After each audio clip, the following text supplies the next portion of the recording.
We bring you greetings in the name of Christ Jesus our Lord, in whose name we have gathered together this evening to worship His holy name, to meditate on His holy word, and to fellowship with one another.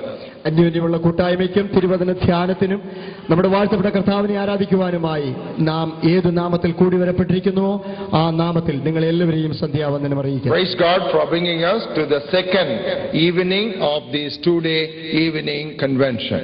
ഈ 2 ദിവസ കൺവെൻഷന്റെ രണ്ടാം രാത്രിയിലേക്ക് നമ്മെ കൂട്ടിവരുന്ന കർത്താവിന് നന്ദി പറയും. For the sake of those who were not here last evening, I would like to give a brief capsule of what I spoke to you yesterday evening. ഇന്നലെ രാത്രി ഇവിടെ ഇല്ലാതിരുന്ന പ്രിയപ്പെട്ടവരെ ഉദ്ദേശിച്ച് കഴിഞ്ഞ രാത്രി സംസാരിക്കാനിടയായ തിരുവചനത്തെക്കുറിച്ച് ഒരു ചെറിയ സംക്ഷേപം നിങ്ങളുമായി പങ്കുവയ്ക്കുന്നു. My message, which I started to preach last evening, was titled as "What is the joy of the Lord?" കർത്താവിലുള്ള സന്തോഷം എന്ത് എന്നതായിരുന്നു എന്റെ പ്രസംഗത്തിന്റെ വിഷയം. I began with the statement that Apostle Paul wrote to the Philippian believers. ഫിലിപ്പിയ വിശ്വാസികൾക്ക് പൗലോസ് അപ്പോസ്തലൻ എഴുതിയ വേദഭാഗം ഉദ്ധരിച്ചാണ് ആ വിഷയം സംസാരിക്കുന്നത്. Normally, the outsiders or the visitors to the prison would encourage the inmates of the prison, namely the prisoners. സാധാരണ ജയിലിലായിരിക്കുന്ന ആളുകളെ സന്ദർശിക്കുന്ന ആളുകളാണ് ആശ്വസിപ്പിക്കുകയും സമാധാനിപ്പിക്കുകയും ചെയ്യാറുള്ളത്. But here, in the case of Apostle Paul, Paul was the inmate in the prison. He was a prisoner, and he was encouraging people who were outside the prison bars. എന്നാൽ ഫിലിപ്പിയ ലേഖനത്തിൽ കാരാഗൃഹത്തിലായിരിക്കുന്ന പൗലോസ് അപ്പോസ്തലൻ തന്റെ ലേഖനം വായിക്കുന്ന വിശ്വാസികളെ ആശ്വസിപ്പിക്കുകയാണ്. And in that joy epistle, he makes a statement, "Rejoice in the Lord." And again I say, rejoice. ആ പ്രസ്താവന അപ്പോസ്തലൻ ഇങ്ങനെയാണ് പറയുന്നത്, കർത്താവിൽ സന്തോഷിപ്പീൻ. അതേ കാര്യം ഞാൻ പിന്നെയും നിങ്ങളോട് പറയുന്നു, കർത്താവിൽ സന്തോഷിപ്പീൻ. It is not just rejoice, but it is rejoice in the Lord. അത് വെറും സന്തോഷമല്ല, കർത്താവിലുള്ള സന്തോഷമാണ്. And I differentiated between that word happiness and joy. സൗഭാഗ്യം എന്ന വാക്കും സന്തോഷം എന്ന വാക്കും ഇന്നലെ രാത്രി ഞാൻ Happiness depends on what happens, but joy is independent of all happenings. എന്ത് സംഭവിക്കുന്നു എന്നതിന്റെ അടിസ്ഥാനത്തിലുള്ള ഒരു വൈകാരിക പ്രതികരണമാണ് സൗഭാഗ്യം എന്നത്. എന്നാൽ സന്തോഷം എന്നത് എന്ത് സംഭവിക്കുന്നു എന്ന സാഹചര്യവുമായി യാതൊരു ബന്ധവുമില്ലാത്ത ഒരു വൈകാരിക പ്രതികരണം. Happiness by and large is earthly, but joy is essentially eternal. സൗഭാഗ്യം എന്നത് ഏറെക്കുറെ ഭൗമികമായ വസ്തുതയും സന്തോഷം എന്നത് നിത്യതയുമായി ബന്ധപ്പെട്ടിരിക്കുന്ന കാര്യവുമാണ്. And Jesus said, "My joy I give unto you." യേശു ക്രിസ്തു പറയുന്നു, എന്റെ സന്തോഷം ഞാൻ നിങ്ങൾക്ക് നൽകി തരുന്നു. In the book of Nehemiah, we have a very favorite text, "The joy of the Lord is your strength." നെഹെമ്യാവിന്റെ പുസ്തകത്തിൽ നമുക്ക് സുപരിചിതമായ ഒരു തിരുവചന ഭാഗം ഇങ്ങനെയുണ്ട്, യഹോവയിലെ സന്തോഷം നമ്മുടെ ബലമാകും. So in all these statements, the emphasis is joy in the Lord, or the joy of the Lord. ഈ വേദഭാഗങ്ങളിലെല്ലാം നമുക്ക് പ്രത്യേകമായി ശ്രദ്ധിക്കുവാൻ കഴിയുന്ന വസ്തുത കർത്താവിനുള്ള സന്തോഷം, അഥവാ യാഹിലെ സന്തോഷം എന്ന വാക്കാണ്. So I began to explain to you what the joy of the Lord means. അതുകൊണ്ട് യഹോവയിലെ സന്തോഷം എന്ന വാക്ക് പിന്നീട് ഞാൻ വിശദീകരിച്ചു. First of all, the joy of the Lord is the joy of salvation. യഹോവയിലെ സന്തോഷം എന്നത് രക്ഷയുടെ സന്തോഷമാണ്. Though the fig tree may not blossom and there may be no herds in the stall, yet I will rejoice in the God of my salvation. അത്തിവൃക്ഷം തളിർത്തില്ല എങ്കിലും കന്നുകാലികൾ ഗോശാലകളിൽ ഉണ്ടായില്ല എങ്കിലും ഞാൻ യഹോവയിൽ ആനന്ദിക്കും. And Mary, in that famous Magnificat, she began to praise God like this, "My spirit rejoices in God my Savior." മറിയയും ഭാഗ്യവതി എന്ന് പ്രശംസിക്കപ്പെടുന്ന ആ വേദഭാഗത്ത് ഇങ്ങനെയാണ് പറയുന്നത്, എന്റെ ഹൃദയം യഹോവയിങ്കൽ ആനന്ദിക്കുന്നു. And I told you, with all your spiritual weaponry, never ever forget finally to put on the helmet, which is the helmet of salvation. അപ്പോസ്തലനായ പൗലോസ് വിശ്വാസികളുടെ ആയുധവർഗത്തെക്കുറിച്ച് പറയുമ്പോൾ രക്ഷ എന്ന ശിരസ്ത്രത്തെക്കുറിച്ച് പറയുന്നതും നമുക്ക് ആ ഭാഗത്ത് ശ്രദ്ധിക്കുവാനിടയായി. So the joy of salvation is constant. അതുകൊണ്ട് രക്ഷയുടെ സന്തോഷം നിലനിൽക്കുന്ന സന്തോഷമാണ്. And secondly, the joy of the Lord means the joy of submission. രണ്ടാമത് യഹോവയിലെ സന്തോഷം എന്നത് സമർപ്പണത്തിന്റെ സന്തോഷമാണ് എന്ന് നാം കണ്ടു. The example was the Lord Jesus Christ. യേശുക്രിസ്തുവാണ് അത് ഉത്തമമായി He was ഉദാഹരിക്കപ്പെട്ടിരിക്കുന്നത്. going through a very excruciating situation when he had to drink the cup in the garden of Gethsemane. ഗെത്സമനെ തോട്ടത്തിൽ ആ പാനപാത്രം കുടിക്കേണ്ടി വന്നപ്പോൾ യേശുക്രിസ്തു കടന്നുപോയത് അതിവേദനാജനകമായ സാഹചര്യത്തിലൂടെയായിരുന്നു. Nevertheless, when he finally yielded to the will of his Father, the Bible says an angel from heaven appeared and strengthened the Son of God. വേദനയുടെ ആ നിമിഷം ദൈവഹിതത്തിന് വിധേയപ്പെട്ട ദൈവത്തിനെ സഫലീകരിക്കുവാൻ സ്വർഗത്തിൽ നിന്ന് ഒരു ദൂതൻ പ്രത്യക്ഷനായി എന്ന് നാം ആ വാദഭാഗത്ത് വായിച്ചു. So the writer of the Hebrews says, for the joy that is set before him, he endured the cross, despising the shame. അതുകൊണ്ട് എബ്രായ ലേഖനകാരൻ പറയുന്നത് തന്റെ മുൻപിൽ വെച്ചിരുന്ന സന്തോഷമോർത്ത് അവൻ അപമാനം അലക്ഷ്യമാക്കി ക്രൂശിനെ സഹിക്കുവാനിടയായി. And Apostle Paul testified, I know whom I have believed, what I have committed to him, he will keep it until that day. അപ്പോസ്തലനായ പൗലോസ് പറയുന്നത് ഇതാണ്, ഞാൻ ആരെ വിശ്വസിച്ചിരിക്കുന്നു എന്ന് ഞാൻ അറിയുന്നു, അവൻ എന്റെ ഉപനിധി ആ ദിവസം വരെ സൂക്ഷിപ്പാൻ ശക്തനെന്ന് ഞാൻ ഉറച്ചുമിരിക്കുന്നു. So when we have such a confidence in the Lord, we would not be afraid of what man can do to us, because we can joyfully and delightfully we can confess, the Lord is my helper. അങ്ങനെയുള്ള ഒരു ഉറപ്പ് ഉള്ള ഏതൊരു ദൈവവേദനിലും മനുഷ്യന് എന്ത് ചെയ്യുവാൻ കഴിയും എന്നതിനെ കുറിച്ച് ഭയപ്പെടുകയോ ഭാരപ്പെടുകയോ ആവശ്യമില്ലാതെ കരുതുന്ന കർത്താവിലുള്ള ആശ്രയത്തിൽ പ്രതികൂലത്തെ അതിജീവിക്കുവാൻ സന്തോഷത്തോടെ ജീവിപ്പാൻ ഇടയായിത്തീരും. Thirdly, the joy of the Lord is joy of sanctification. യഹോവയിലെ സന്തോഷം എന്നതിന് മൂന്നാമതായ ആശയം ആണ് വിശുദ്ധീകരണത്തിന്റെ സന്തോഷം എന്നതാണ്. Sin is number one joy killer. പാപം സന്തോഷത്തെ കെടുത്തുന്ന ഏറ്റവും മുഖ്യ കാരണമാണ്. But joy is the property of the righteous people. എന്നാൽ നീതിമാന്മാരുടെ അവകാശമാണ് സന്തോഷം എന്ന് പറയുന്നത്. When David committed one of the most awful sins in his life, he cried out unto God, give back to me the joy of salvation. ദാവീദ് ഏറ്റവും പ്രയാസമുള്ള ഒരു പാപം ചെയ്തു കഴിഞ്ഞപ്പോൾ ദാവീദിന്റെ പ്രാർത്ഥന ഇതാണ്, രക്ഷയുടെ സന്തോഷം എനിക്ക് മടക്കി തരണമേ. And I told you, holy life is the jolly life. ഞാൻ കഴിഞ്ഞ രാത്രി പറഞ്ഞതുപോലെ വിശുദ്ധ ജീവിതമാണ് ഏറ്റവും സന്തുഷ്ടമായ ജീവിതം. This much we studied yesterday. ഇന്നലെ രാത്രി നാം ഇത്രയും വേദഭാഗങ്ങളാണ് ചിന്തിക്കുവാനിടയായി. The joy of the Lord is the joy of salvation. യഹോവയിലെ സന്തോഷം എന്നത് രക്ഷയുടെ സന്തോഷമാണ്. The joy of the Lord is joy of submission. യഹോവയിലെ സന്തോഷം എന്നത് സമർപ്പണത്തിന്റെ സന്തോഷമാണ്. And the joy of the Lord is joy of sanctification. യഹോവയിലെ സന്തോഷം എന്നത് വിശുദ്ധീകരണത്തിന്റെ സന്തോഷമാണ്. Hopefully within the next 70 minutes before us, we'll try to cover up the remaining 7 points of my sermon. എന്റെ പ്രസംഗത്തിന്റെ അടുത്ത 7 point എനിക്ക് തോന്നുന്നു അടുത്ത 70 മിനിറ്റിനുള്ളിൽ നമുക്ക് പൂർത്തീകരിക്കുവാൻ കഴിയും. Fourthly, the joy of the Lord is the joy of the scriptures. യാഹിലെ സന്തോഷം നാലാമതായി തിരുവെഴുത്തുകളുടെ സന്തോഷമാണ്. That means rejoicing in the word of God. ദൈവ വചനത്തിൽ സന്തോഷിക്കുന്ന അനുഭവമാണത്. I want you to turn to some of the very familiar texts for you in the book of Psalms and 119th chapter. 119 സങ്കീർത്തന വേദഭാഗത്തേക്ക് നമ്മുടെ പുസ്തകം തിരിക്കാം. I will read to you verse 54. അതിന്റെ 54 വാക്യം ഞാൻ നിങ്ങൾക്കായി വായിക്കുന്നു. These are all the words of personal testimony of Psalmist David. ദാവീദിന്റെ വ്യക്തിപരമായ ജീവിതത്തിലെ അനുഭവമാണ് ഇവിടെ നമുക്ക് സാക്ഷ്യമായി കേൾക്കുവാൻ കഴിയുന്നത്. Your statutes have been my songs in the house of my pilgrimage. ഞാൻ പരദേശിയായി പാർക്കുന്ന വീട്ടിൽ നിന്റെ ചട്ടങ്ങൾ എന്റെ കീർത്തനമാകുന്നു. He is trying to say that I have no attachment in this earthly world. എനിക്ക് ഈ ലോകത്തിൽ മറ്റ് യാതൊരു സംക്ഷേപവുമില്ല. I am just a passerby. ഞാൻ ഇവിടെ ഒരു പരദേശിയാണ്. You know, it is like Jim Reeves' very famous song. Jim Reeves എന്ന് പറയുന്ന പ്രസിദ്ധനായ ഗായകന്റെ വളരെ പ്രസിദ്ധമായ ഗാനം പോലെ, The world is not my home, I am just a passerby.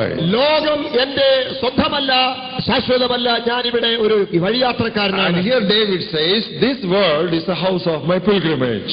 ദാവീദ് ഇവിടെ പറയുകയാണ്, ഈ ലോകം എന്റെ പരദേശ പ്രയാണത്തിലെ ഒരു കേന്ദ്രമാണ്. There is nothing attracts me here in this world. ഇവിടെ എന്നെ ആകർഷിക്കുന്നത് ഒന്നുമില്ല. I am least interested in what's happening around where I dwell. ഞാൻ താമസിക്കുന്നതിന് ചുറ്റുപാടും നടക്കുന്നതിനെ സംബന്ധിച്ച് എനിക്ക് വലിയ ചിന്തയേ ഇല്ല. But your statutes, your word had been my songs in this house of pilgrimage. എന്നാൽ ഞാൻ പരദേശിയായി പാർക്കുന്ന ഈ ഉലകത്തിൽ അങ്ങയുടെ ചട്ടങ്ങളാണ് എന്റെ കീർത്തനങ്ങൾ. In the same Psalm 119, if you look at verse 92, 119 സങ്കീർത്തനത്തിന്റെ തന്നെ 92 വാക്യത്തിലേക്ക് ശ്രദ്ധിച്ചാൽ, he talks about the path of affliction that he was going through.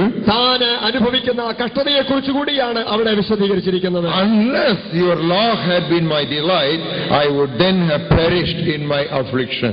നിന്റെ ന്യായപ്രമാണം എന്റെ പ്രമോദമായിരുന്നില്ലെങ്കിൽ ഞാൻ എന്റെ കഷ്ടതയിൽ നശിച്ചു പോകുമായിരുന്നു. You know, he went through problem after problem. പ്രശ്നങ്ങൾക്ക് പുറത്തായി പ്രശ്നങ്ങൾ താൻ അഭിമുഖീകരിക്കേണ്ടി I വന്നു. think David had more enemies than anyone who lived on the face of this earth. ഈ ഭൂമിയിൽ ജീവിച്ചിരുന്ന മറ്റെല്ലാവരെക്കാളും കൂടുതൽ ശത്രുക്കൾ ഉണ്ടായിരുന്നത് ദാവീദിനായിരുന്നു എന്ന് ഞാൻ കരുതുകയാണ്. People were hounding him and people were hunting him.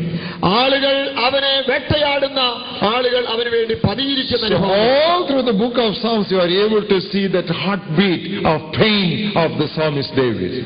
സങ്കീർത്തനക്കാരനായ ദാവീദിന്റെ ആ വിധത്തിലുള്ള ഒരു ഹൃദയ ഇടിപ്പ് നമുക്ക് കാണുവാൻ കഴിയും. But he says, "Oh God, if your word had not been my delight, I would have perished in my suffering." നിന്റെ ന്യായപ്രമാണം എന്റെ പ്രമോദമായിരുന്നില്ല എങ്കിൽ എന്റെ കഷ്ടതയിൽ ഞാൻ നശിച്ചു പോകുമായിരുന്നുവെന്നാണ് ദാവീദ് പറയുന്നത്. Every time you open the daily newspaper, നാം ഓരോ ദിവസവും വർത്തമാന പത്രം തുറക്കുമ്പോൾ, whether it is the daily newspaper of Asia or Arabia or America or Australia, ഏഷ്യയിലെയോ അമേരിക്കയിലെയോ അറേബ്യയിലെയോ എവിടെ ആഫ്രിക്കയിലെയോ ആയാലും, the newspapers, when you really read through the 12 or 16 pages, at the end of that exercise, you will be filled more with the depression than with the delight. 12-16 പേജുള്ള വർത്തമാന പത്രം വായിച്ചു കഴിയുമ്പോഴേക്കും നമ്മുടെ നിരാശ വർദ്ധിക്കുകയും വേദന കൂടുകയുമായിരിക്കും. There is more of depression than delightful things happening in this world. ഈ ലോകത്തിൽ നമുക്ക് ചുറ്റും വേദനാജനകമായ വസ്തുതകളാണ്, പ്രമോദകരമായ വസ്തുതകളല്ല സംഭവിക്കുന്നത്. God has given a book in our hands. Every time and any time you read it, your joy level will keep pumping up. എന്നാൽ ദൈവം നമുക്ക് നൽകിയിരിക്കുന്ന വിശുദ്ധ വേദപുസ്തകം ഏത് സമയം നിങ്ങൾ വായിക്കൂ, എപ്പോഴും വായിക്കൂ, അത് നിങ്ങളുടെ സന്തോഷത്തിന്റെ അളവിനെ വർദ്ധിപ്പിക്കുവാനിടയാണ്. There is a beautiful illustration given to us in book of Psalms 29th chapter. 29-ാം സങ്കീർത്തനത്തിൽ ഇതിനെക്കുറിച്ച് മറ്റൊരു രസകരമായ ഉദാഹരണം നമുക്ക് കാണുവാൻ കഴിയും. The entire psalm speaks about the voice of the Lord. യഹോവയുടെ ശബ്ദമാണ് ആ സങ്കീർത്തനത്തിലെ പ്രധാന പ്രമേയം. If you look at verses 5 and 6, there is something very interesting. 5-6 വാക്യങ്ങളിൽ വളരെ രസകരമായ ചില ചിന്തകൾ നമുക്ക് കാണാം. The voice of the Lord breaks the cedars, യഹോവയുടെ ശബ്ദം ദേവദാരുക്കളെ തകർക്കുന്നു.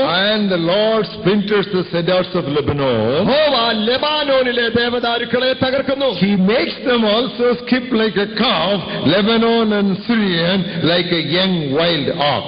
അവൻ അവയെ കാളക്കുട്ടിയെ പോലെയും ലെബാനോനെയും സിരിയോനെയും കാട്ടുപോത്തൻ കുട്ടിയെ പോലെയും തുള്ളിക്കുന്നു. You know what is the picture that is portrayed here? ഇവിടെ വിശദീകരിക്കപ്പെട്ടിരിക്കുന്ന ചിന്ത എന്താണ്? You know, when we read the word of God, something that is within us keeps skipping like a calf and dancing like a maid. ഒരു കാളക്കുട്ടിയെ പോലെ, ഒരു പർവ്വതത്തെ പോലെ നമ്മെ തുള്ളിക്കുന്ന അനുഭവമാണ് അവിടെ കാണുവാൻ I do കഴിയുന്നത്. not know how many of you are having that experience today.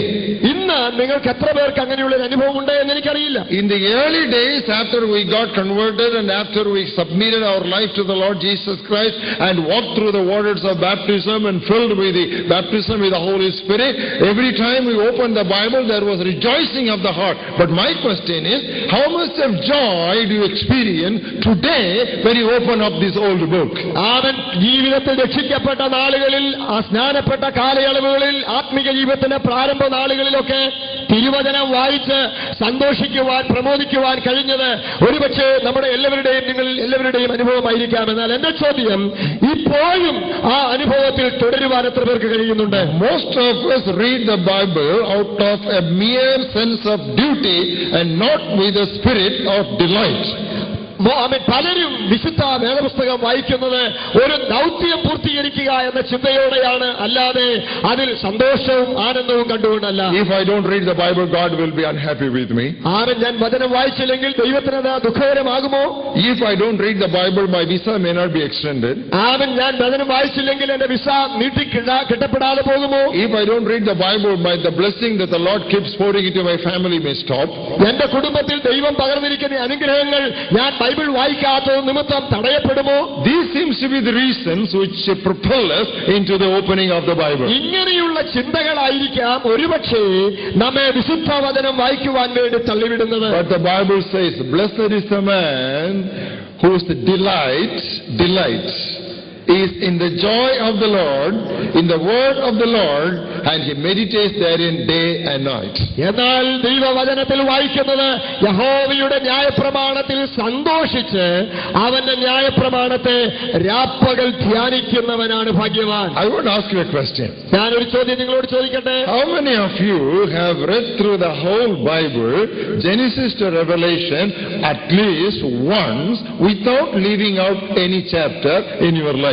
വെളിപ്പാട് ഉൽപ്പത്തി പുസ്തകം മുതൽ വെളിപ്പാട് പുസ്തകം വരെയുള്ള 66 പുസ്തകങ്ങളും ഒരധ്യായം പോലും വിടാതെ ജീവിതത്തിൽ ഒരു പ്രാവശ്യമെങ്കിലും വായിച്ചവർ എത്ര പേരുണ്ട് എന്ന് ചോദിക്കുവാൻ എനിക്ക് താല്പര്യമുണ്ട്. Please put up your hand as a testimony. അങ്ങനെയുള്ളവർ ദയവായി കരമുയർത്തുമോ?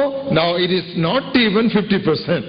ഇവിടെ വന്നിരിക്കുന്നവരിൽ 50% പോലും ആകുന്നില്ല. And most of us are supposed to be Pentecostal believers. Namil മിക്ക ആളുകളും പെന്തക്കോസ്തുകാരായ വിശ്വാസികളാണ്. And we say others preach half gospel, we preach full gospel.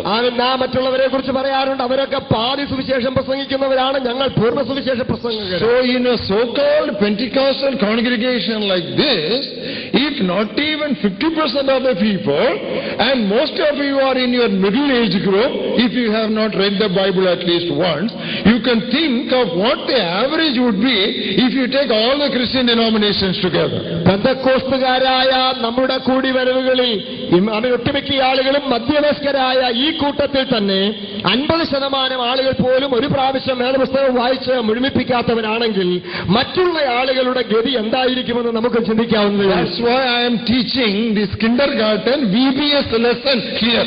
അതുകൊണ്ടാണ് VBS kindergartenൽ പഠിപ്പിക്കേണ്ട ഈ പാഠങ്ങൾ ഇവിടെ പഠിപ്പിക്കേണ്ടി വരുന്നത്. Now we need VBS for adults here in our churches. നാമും വാസ്തവത്തിൽ അഡൽട്സ് ആണെങ്കിലും VBSകാരായിരിക്കുകയാണ്. Very few Christians, mark my words carefully, I know what I am talking about. Very few Christians spend at least half an hour of quality time every day with a pure, undisturbed and undistracted meditation of God's word. വളരെ ബോധ്യത്തോടുകൂടെ ഞാൻ പറയട്ടെ പ്രിയരെ, വളരെ ചുരുക്കം ക്രൈസ്തവർ മാത്രമേ അരമണിക്കൂറെങ്കിലും തിരുവചനം ഏകാഗ്രഹൃദയത്തോടെ വായിച്ച് മനസ്സിലാക്കുവാനും പഠിക്കുവാനും സമയം വേർതിരിക്കാറുള്ളൂ. The curse of the modern church, be it any denomination, is biblical illiteracy. വേദപുസ്തകം അജ്ഞാനികളായിരിക്കുന്നു എന്നതാണ് ക്രിസ്തീയ സഭകൾ ഏത് വിഭാഗമായാലും അവരുടെ മേലുള്ള ശാപത്തിന്റെ ഒരു കാരണം. The only thing that we do is, after buying a Bible, we immediately rush to a bookstall where Bible covers are sold, and then we zip the Bible. We don't open the zip very often, because if you open the zip very often, the zip will get spoiled. നാം പലപ്പോഴും വളരെ ധൃതിയുള്ളവരായി വേദപുസ്തകം വാങ്ങിക്കുകയും അതിനേക്കാൾ ധൃതിയുള്ളവരായി പെട്ടെന്ന് തന്നെ ഒരു cover വാങ്ങിച്ച് ആ ബൈബിൾ സിബിട്ട് സൂക്ഷിക്കുകയും ചെയ്യും. സിബ് തുറക്കുവാൻ നമുക്ക് മടിയാണ്. കാരണം ചില പ്രാവശ്യങ്ങൾ ആവർത്തിച്ച് തുറന്നു കഴിയുമ്പോഴേക്കും അതിന് സിബും പോയി കിട്ടും. If you keep a zipped Bible, you will not grow in your Christian life. Keep an open Bible, only then you will grow in your spiritual life. ഞാൻ പറയട്ടെ, സിബ് ചെയ്തിരിക്കുന്ന ഒരു ബൈബിളാണ് നിങ്ങളുടെ കയ്യിലുള്ളതെങ്കിൽ ക്രിസ്തീയ ജീവിതത്തിൽ നിങ്ങൾ വളരുകയില്ല. തുറന്ന ഒരു പുസ്തകമായിരിക്കട്ടെ നിങ്ങളുടെ കയ്യിലുള്ളത്. Dear brothers and sisters, if you want to know what a joy in the Lord is, it is not possible outside a regular, disciplined meditation of God's word. പ്രിയരെ, കർത്താവിലുള്ള സന്തോഷം എന്തെന്ന് നിങ്ങൾ അറിയുവാൻ താല്പര്യപ്പെടുന്നു എങ്കിൽ ദൈനംദിന ജീവിതത്തിൽ ക്രമീകൃതമായൊരു ദൈവവചന പഠനമില്ലാതെ അതൊരിക്കലും നിങ്ങൾക്ക് ഗ്രഹിപ്പാൻ കഴിയുന്നതല്ല.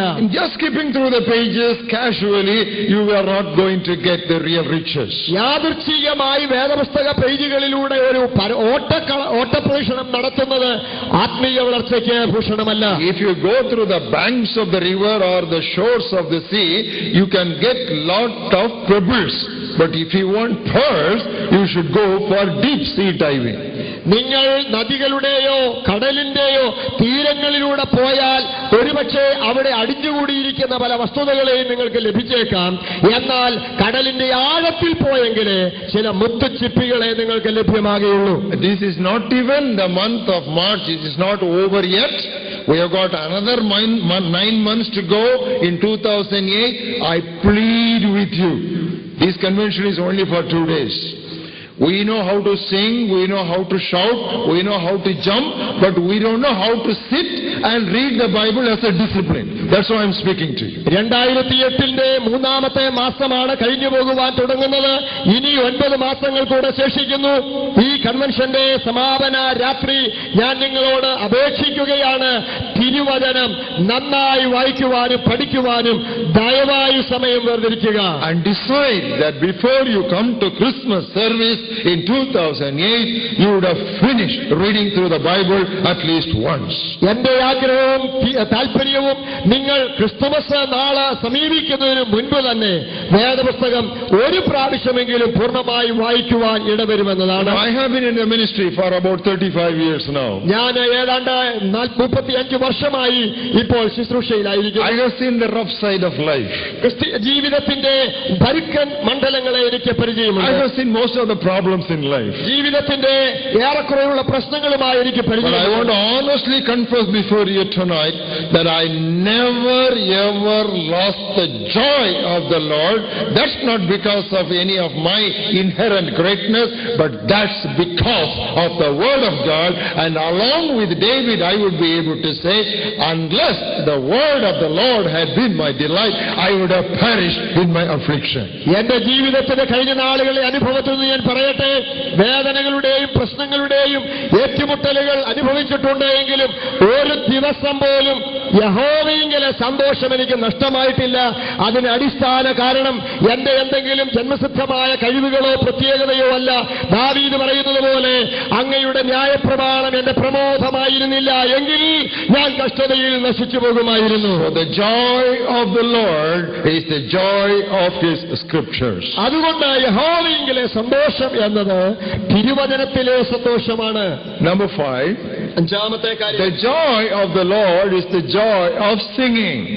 യഹോവയിലെ സന്തോഷം എന്നത് പാട്ടിലുള്ള സന്തോഷമാണ്. It is the joy of praising our great God. നമ്മുടെ വലിയ ദൈവത്തെ സ്തുതിക്കുമ്പോൾ ലഭിക്കുന്ന സന്തോഷമാണ്. It is the joy of worship of our great Lord. മറ്റൊരു വിധത്തിൽ പറഞ്ഞാൽ നമ്മുടെ അത്യുന്നതനായ ദൈവത്തെ ആരാധിക്കുന്നതിലൂടെ പ്രാപിക്കുവാൻ കഴിയുന്ന സന്തോഷം. There again we turn to the testimony of David.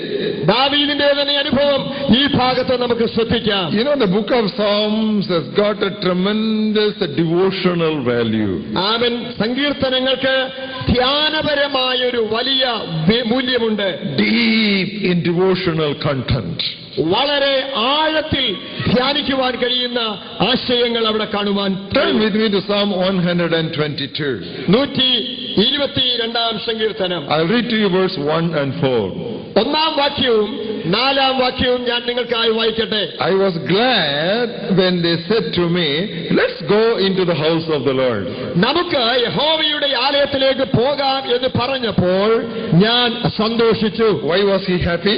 എന്തുകൊണ്ട് താൻ സന്തോഷിച്ചു? Why was he so delighted? എന്തുകൊണ്ട് താൻ അതിൽ പ്രമോദിച്ചു? Oh, that's the time where we go and meet our old friends. നമ്മുടെ പഴയ സ്നേഹിതരെയൊക്കെ കണ്ടെത്താമല്ലോ എന്നതാണോ?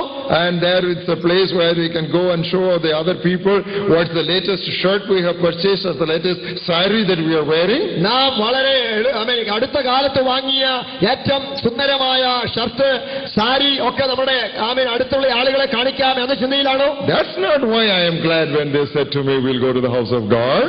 നമുക്ക് യഹോവയുടെ ആലയത്തിലേക്ക് പോകാം എന്ന് അവർ എന്നോട് പറഞ്ഞപ്പോൾ അതുകൊണ്ടല്ല ഞാൻ സന്തോഷിച്ചത്. Look at verse 4. 4-ാം വാക്യം. The tribes go up, the tribes of the Lord. Why do they go there? To the testimony of Israel, to give thanks to the name of the Lord. അവിടേക്ക് ഗോത്രങ്ങൾ, യഹോവയുടെ ഗോത്രങ്ങൾ വരുന്നു. എന്തിനു വരുന്നു? ഇസ്രായേലിന് സാക്ഷ്യത്തിന്, യഹോവയുടെ നാമത്തിന് സ്തോത്രം ചെയ്യുവാൻ കയറി വരുന്നു. I was very excited when they told me, come on, let's go to church, because there the people of God to sing praises unto great God. വരുവീൻ നമുക്ക് യഹോവയുടെ ആലയത്തിലേക്ക് പോകാം എന്ന് അവർ എന്നോട് പറഞ്ഞപ്പോൾ ഞാൻ സന്തോഷിച്ചു. കാരണം അവിടേക്ക് യഹോവയുടെ ഗോത്രങ്ങൾ സാക്ഷ്യത്തിനായി കയറി വരുന്നു. The same truth is repeated for us in book of Proverbs in chapter 29.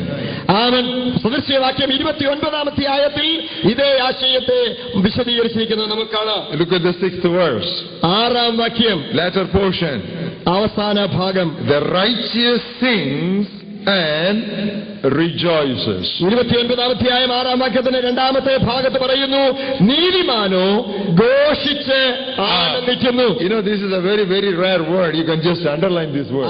വളരെ അധികം സുപരിചിതമല്ലാത്ത ഒരു തിരുവചന ചിന്തയാണ് ഈ ഭാഗത്തുള്ളത്. അണ്ടർലൈൻ ചെയ്യുന്നതായിരിക്കും. The righteous rejoices. നീതിമാൻ ആനന്ദിക്കുന്നു. How does he rejoice? എങ്ങനെ ആനന്ദിക്കുന്നു? He rejoices by singing. അവൻ പാടി ആനന്ദിക്കുന്നു. ഘോഷിച്ചു എന്ന വാക്കാണ് മലയാളത്തിൽ. You know, these days most of the singing is done by cassettes and CDs. ഈ കാലയളവിൽ കൂടുതൽ പാട്ടുകളും നിർവഹിക്കുന്നത് കാസറ്റുകളാണ്, സിഡികളാണ്. Cassettes and CDs, let them sing, but I'm talking about Christian singing. കാസറ്റും സിഡിയും ഒക്കെ നന്നായി പാടുന്നു, അതല്ല എന്റെ ചിന്ത. ക്രിസ്തീയ പാട്ടുകളാണ് എന്റെ ചിന്ത. You know, these days very rarely we make a melody in our hearts unto the Lord. ഈ കാലയളവിൽ നാം വളരെ വിരളമായി മാത്രമേ നമ്മുടെ ഹൃദയത്തിൽ നിന്ന് കർത്താവിന് പാടാറുള്ളൂ. You know, it is by making a melody we can lift up our depressing spirits. നാം കർത്താവിന്റെ ഹൃദയങ്ങളിൽ നിന്ന് ഒരു കീർത്തനം പാടുമ്പോൾ അവൻ നമ്മുടെ ഉള്ളിലെ നിരാശയെ നാം അടക്കുകയാണ്. I remember my student days. ഞാൻ പഠന കാലയളവ് ഓർക്കുന്നു. You know, when we were in the hostel, we used to have common bathroom. ഞങ്ങൾക്ക് ഹോസ്റ്റലിലായിരുന്നപ്പോൾ കോമൺ ബാത്റൂം ആയിരുന്നു. So that's morning 7:30 or 8 o'clock we go before we go to the lecture classes. 7:30 8 മുൻപ് lecture ക്ലാസ്സിൽ പോകണം. You will find lot of singing from the bathrooms. അവൻ ബാത്റൂമിലാണ് കൂടുതൽ പാട്ടുകൾ നമുക്ക് കേൾക്കുവാൻ I കഴിയും. don't know how many of you hostelers sitting here, you would remember that. അവൻ ഹോസ്റ്റലിലായിരുന്നു. എത്ര പേര് ഓർക്കുന്നുണ്ട് എന്ന് എനിക്കറിയില്ല. The moment you open up that shower cock and then you start having your refreshing bath, people will start shouting and singing. Shower തുറന്ന് ബാത്ത് ചെയ്യുമ്പോൾ ആളുകൾ അറിയാതെ തന്നെ അന്തരംഗത്തിൽ നിന്ന് പാട്ടുകൾ അങ്ങ് പാടുകയാണ്. They forget everything else and they sing and they rejoice. മറ്റുള്ള എല്ലാറ്റിനെയും മറന്ന് അവർ പാടി ആനന്ദിക്കുന്നു. I have a question. Why don't Christians go through such exciting moments of spontaneous and rapturous singing in their own personal lives? എന്റെ ചോദ്യം, ക്രിസ്ത്യാനികളായ വിശ്വാസികളായ നമുക്ക് എന്തുകൊണ്ട് അതുപോലെ വ്യക്തിപരമായി പാടി കർത്താവിൽ ആനന്ദിക്കുവാൻ കഴിയുന്ന അനുഭവം ഉണ്ടാവുന്നില്ല? You know, group singing is good. The corporate singing is good. But it has to begin with personal singing. കൂട്ടത്തിലെ പാട്ട് നല്ലതാണ്, എന്നാൽ വ്യക്തിപരമായി ആയിരിക്കണം അത് ആരംഭിക്കേണ്ടത്. You know, this warming up you should not do after coming to church. Warming up should be done at home. And when you come to the church, it is not to warm up, it is to fire up. ആരും ചൂടാക്കുന്ന അനുഭവം ആലയത്തിൽ വന്ന ശേഷം ഉണ്ടാകേണ്ടതല്ല. അത് വീട്ടിൽ വെച്ചുണ്ടാവണം. ആലയത്തിൽ വന്ന ശേഷം കത്തുകയാണ് വേണ്ടത്. So already in your prayer closet you should start singing and you should just release your spirit. When you come here, it is not for your excitement, it is for others' edification. പ്രാർത്ഥനാ മുറിയിൽ വെച്ച് ആത്മാവിൽ ചൂടുപിടിച്ചവർ ആലയത്തിലേക്ക് കടന്നു വരുമ്പോൾ അന്തരാത്മാവിൽ നിന്ന് പാടുന്ന പാട്ടുകൾ നിങ്ങൾക്കല്ല, നിങ്ങളുടെ അടുത്തിരിക്കുന്നവർക്ക് ആത്മാവിൽ ചലനമാകും. Singing hymns and songs and spiritual songs to one another, the Bible says. വചനം പറയുന്നത് അന്യോന്യം പാടിയും കീർത്തനം ചെയ്തും ദൈവനാമത്തെ മഹത്വപ്പെടുത്തണമെന്ന്. You know, we have learned a lot about self-excitement, but we are yet to learn ABC of mutual edification. സ്വയ ഉന്മേഷത്തിന് വേണ്ടിയുള്ള ഒത്തിരി കാര്യങ്ങൾ നമുക്കറിയാം. എന്നാൽ അന്യോന്യം ഉത്തേജിപ്പിക്കുവാൻ കഴിയുന്ന ആത്മീയ വസ്തുതകളാണ് നാം പഠിക്കേണ്ടത്. But in your prayer closet, in your personal prayer time and in your worship time, if you can have your spirit warmed up and excited and rejoicing, when you come to the church together as the tribes and the people of God, there will be wonderful mutual edification. വ്യക്തിപരമായ നിങ്ങളുടെ പ്രാർത്ഥനാ മുറിയിൽ ആത്മാവിൽ ചൂടുപിടിച്ചവരായ ആലയത്തിലേക്ക് വരുവാൻ നിങ്ങൾക്ക് കഴിയുമെങ്കിൽ യഹോവയുടെ ഗോത്രങ്ങൾ സാക്ഷ്യത്തിനായി കടന്നു ചെല്ലുന്ന ആലയത്തിൽ നിങ്ങളും ഒരുമിച്ച് അവരോട് ചേർന്ന് ദൈവത്തെ സ്തുതിക്കുവാൻ ഇടവരും. The Bible says, be filled with the Spirit, speaking to yourselves in psalms and hymns and spiritual songs, making a melody in your heart unto the Lord. Melody. It need not be a big, beautiful, orchestrated, set to music tune, but making a melody in your heart unto the Lord. That's the sign of spirit fullness. ആത്മാവിൽ നിറഞ്ഞവരായി സങ്കീർത്തനങ്ങളാലും സ്തുതികളാലും ആത്മീയ ഗീതങ്ങളാലും നിങ്ങൾ തമ്മിൽ സംസാരിച്ച് കർത്താവിന്റെ നാമത്തെ കീർത്തനം ചെയ്യണം എന്നതാണ് എഴുതിയിരിക്കുന്നത്. കീർത്തനം ചെയ്യുക എന്ന വാക്ക് ആമന് പഠിച്ച ഒരു പാട്ടല്ല, വ്യക്തിപരമായി ഹൃദയത്തിൽ നിന്ന് കർത്താവിനെ സ്തുതിക്കുന്ന അനുഭവമാണ്. It is an exercise that you need to go through. It doesn't come automatically and easily. അത് പെട്ടെന്ന് വരുന്ന ഒരു അനുഭവമല്ല, അത് അനുഭവിച്ച് അവൻ പ്രായോഗികമായി പരിശീലിപ്പിക്കപ്പെട്ട് വളർത്തിയെടുക്കേണ്ടതാണ്. Beware of moments when your mind is idle. നിങ്ങളുടെ മനസ്സ് മടിച്ചു നിൽക്കുന്ന അടങ്ങിയിരിക്കുന്ന അലസമായിരിക്കുന്ന അനുഭവങ്ങളെ കുറിച്ച് നിങ്ങൾ ജാഗ്രതയുള്ളവരായിരിക്കണം. Because an idle man's mind will become the devil's workshop. കാരണം എന്തെന്നോ, അലസ മനസ്സ് പിശാചിന്റെ പണിപ്പുരയാണ്. Now when you don't have anything specific to do, don't keep your mind a vacuum or empty. Keep making a melody unto the Lord. You will find there will be a lot of self building up of your inner man, and you will tackle all the problems and challenges in life much more effectively and efficiently than otherwise. നിങ്ങൾ ഏകാഗ്രമായിരിക്കുമ്പോൾ ഒന്നും പ്രത്യേകിച്ച് ചെയ്യുവാനില്ലാത്ത സമയത്ത് നിങ്ങളുടെ മനസ്സ് അലസമായി അലഞ്ഞു നടക്കുവാൻ അനുവദിക്കാതെ ആ സമയം വ്യക്തിപരമായി കർത്താവിനെ പാടുവാനും കർത്താവിനെ കീർത്തനം ചെയ്യുവാനും തുടങ്ങുന്നു എങ്കിൽ നിങ്ങൾ മറ്റ് കൂട്ടത്തിൽ ഇരുന്ന് ആരാധിച്ച് പ്രാപിപ്പാൻ കഴിയുന്നതിനേക്കാൾ കൂടുതൽ കർത്താവിനെ സന്തോഷിക്കുവാനിടയായിത്തീരും. You people living in this part of the world should be extremely careful to take such moments of quietness, otherwise you will be too busy. നിങ്ങൾ ഇപ്പൊ ഈ ഭാഗത്ത്, ഭൂമിയുടെ ഈ പരപ്പിൽ ഈ ഭാഗത്ത് താമസിക്കുന്ന നിങ്ങൾ പ്രത്യേകിച്ച് ഇങ്ങനെയുള്ളതായ ഏകാഗ്രമായി കിട്ടുന്ന നിമിഷങ്ങൾ കർത്താവിന് വേണ്ടി പ്രയോജനപ്പെടുത്തുവാൻ ശരിയായി പ്രയോജനം ഉപയോഗിക്കുന്നില്ല എങ്കിൽ തിരക്കിൽപ്പെട്ട് നിങ്ങളുടെ ജീവിതം തകർന്നു പോകും. Back home in Kerala or back home in India, you did not have as much facilities and equipments that you are having here. തിരികെ നമ്മുടെ സ്വന്തം നാട്ടിൽ ഒരിക്കലും ഇതുപോലെയുള്ളതായ സൗകര്യങ്ങൾ, ആത്മീയ അവസരങ്ങൾ നമുക്ക് ലഭിക്കാറില്ല. Electricity does not fail here. ഇവിടെ ഇലക്ട്രിസിറ്റി നഷ്ടപ്പെടാറില്ല. Lift does not stop in the middle here. യാത്ര ചെയ്യുന്നതിനിടയിൽ ലിഫ്റ്റ് നിൽക്കാറില്ല. There are so many such knots you can say about this middle. നമ്മുടെ സ്വന്തം നാടിനെ അപേക്ഷിച്ച് നാം നോക്കുകയാണെങ്കിൽ അതുപോലെ ഒത്തിരി നിൽക്കാത്ത അല്ലെങ്കിൽ ഇല്ലാത്ത ഒത്തിരി ഗുണങ്ങളിലാണ്. Everything has become easy and everything has become time saving. സമയ ലഭ്യതയ്ക്ക് ഉതകുന്ന ഒത്തിരി വസ്തുതകൾ നമുക്കിവിടെ കാണുവാൻ കഴിയും. But what is the problem? എന്നാൽ എന്താണ് പ്രശ്നം? No time. സമയമില്ല. Everybody moans saying no time. എല്ലാവർക്കും പറയുവാനുള്ള വിലാപഗീതം സമയമില്ല എന്നതാണ്. But back home you had lot of time. എന്നാൽ നാട്ടിലായിരിക്കുമ്പോഴോ ഇഷ്ടം പോലെ സമയമാണ്. But with all the facilities and equipments, no time. എന്നാൽ അതിനേക്കാൾ എത്രയോ ആധുനിക സൗകര്യങ്ങളും സജ്ജീകരണങ്ങളും ഇവിടെയുണ്ട്, എങ്കിലും നമുക്ക് സമയമില്ല. That is the deception.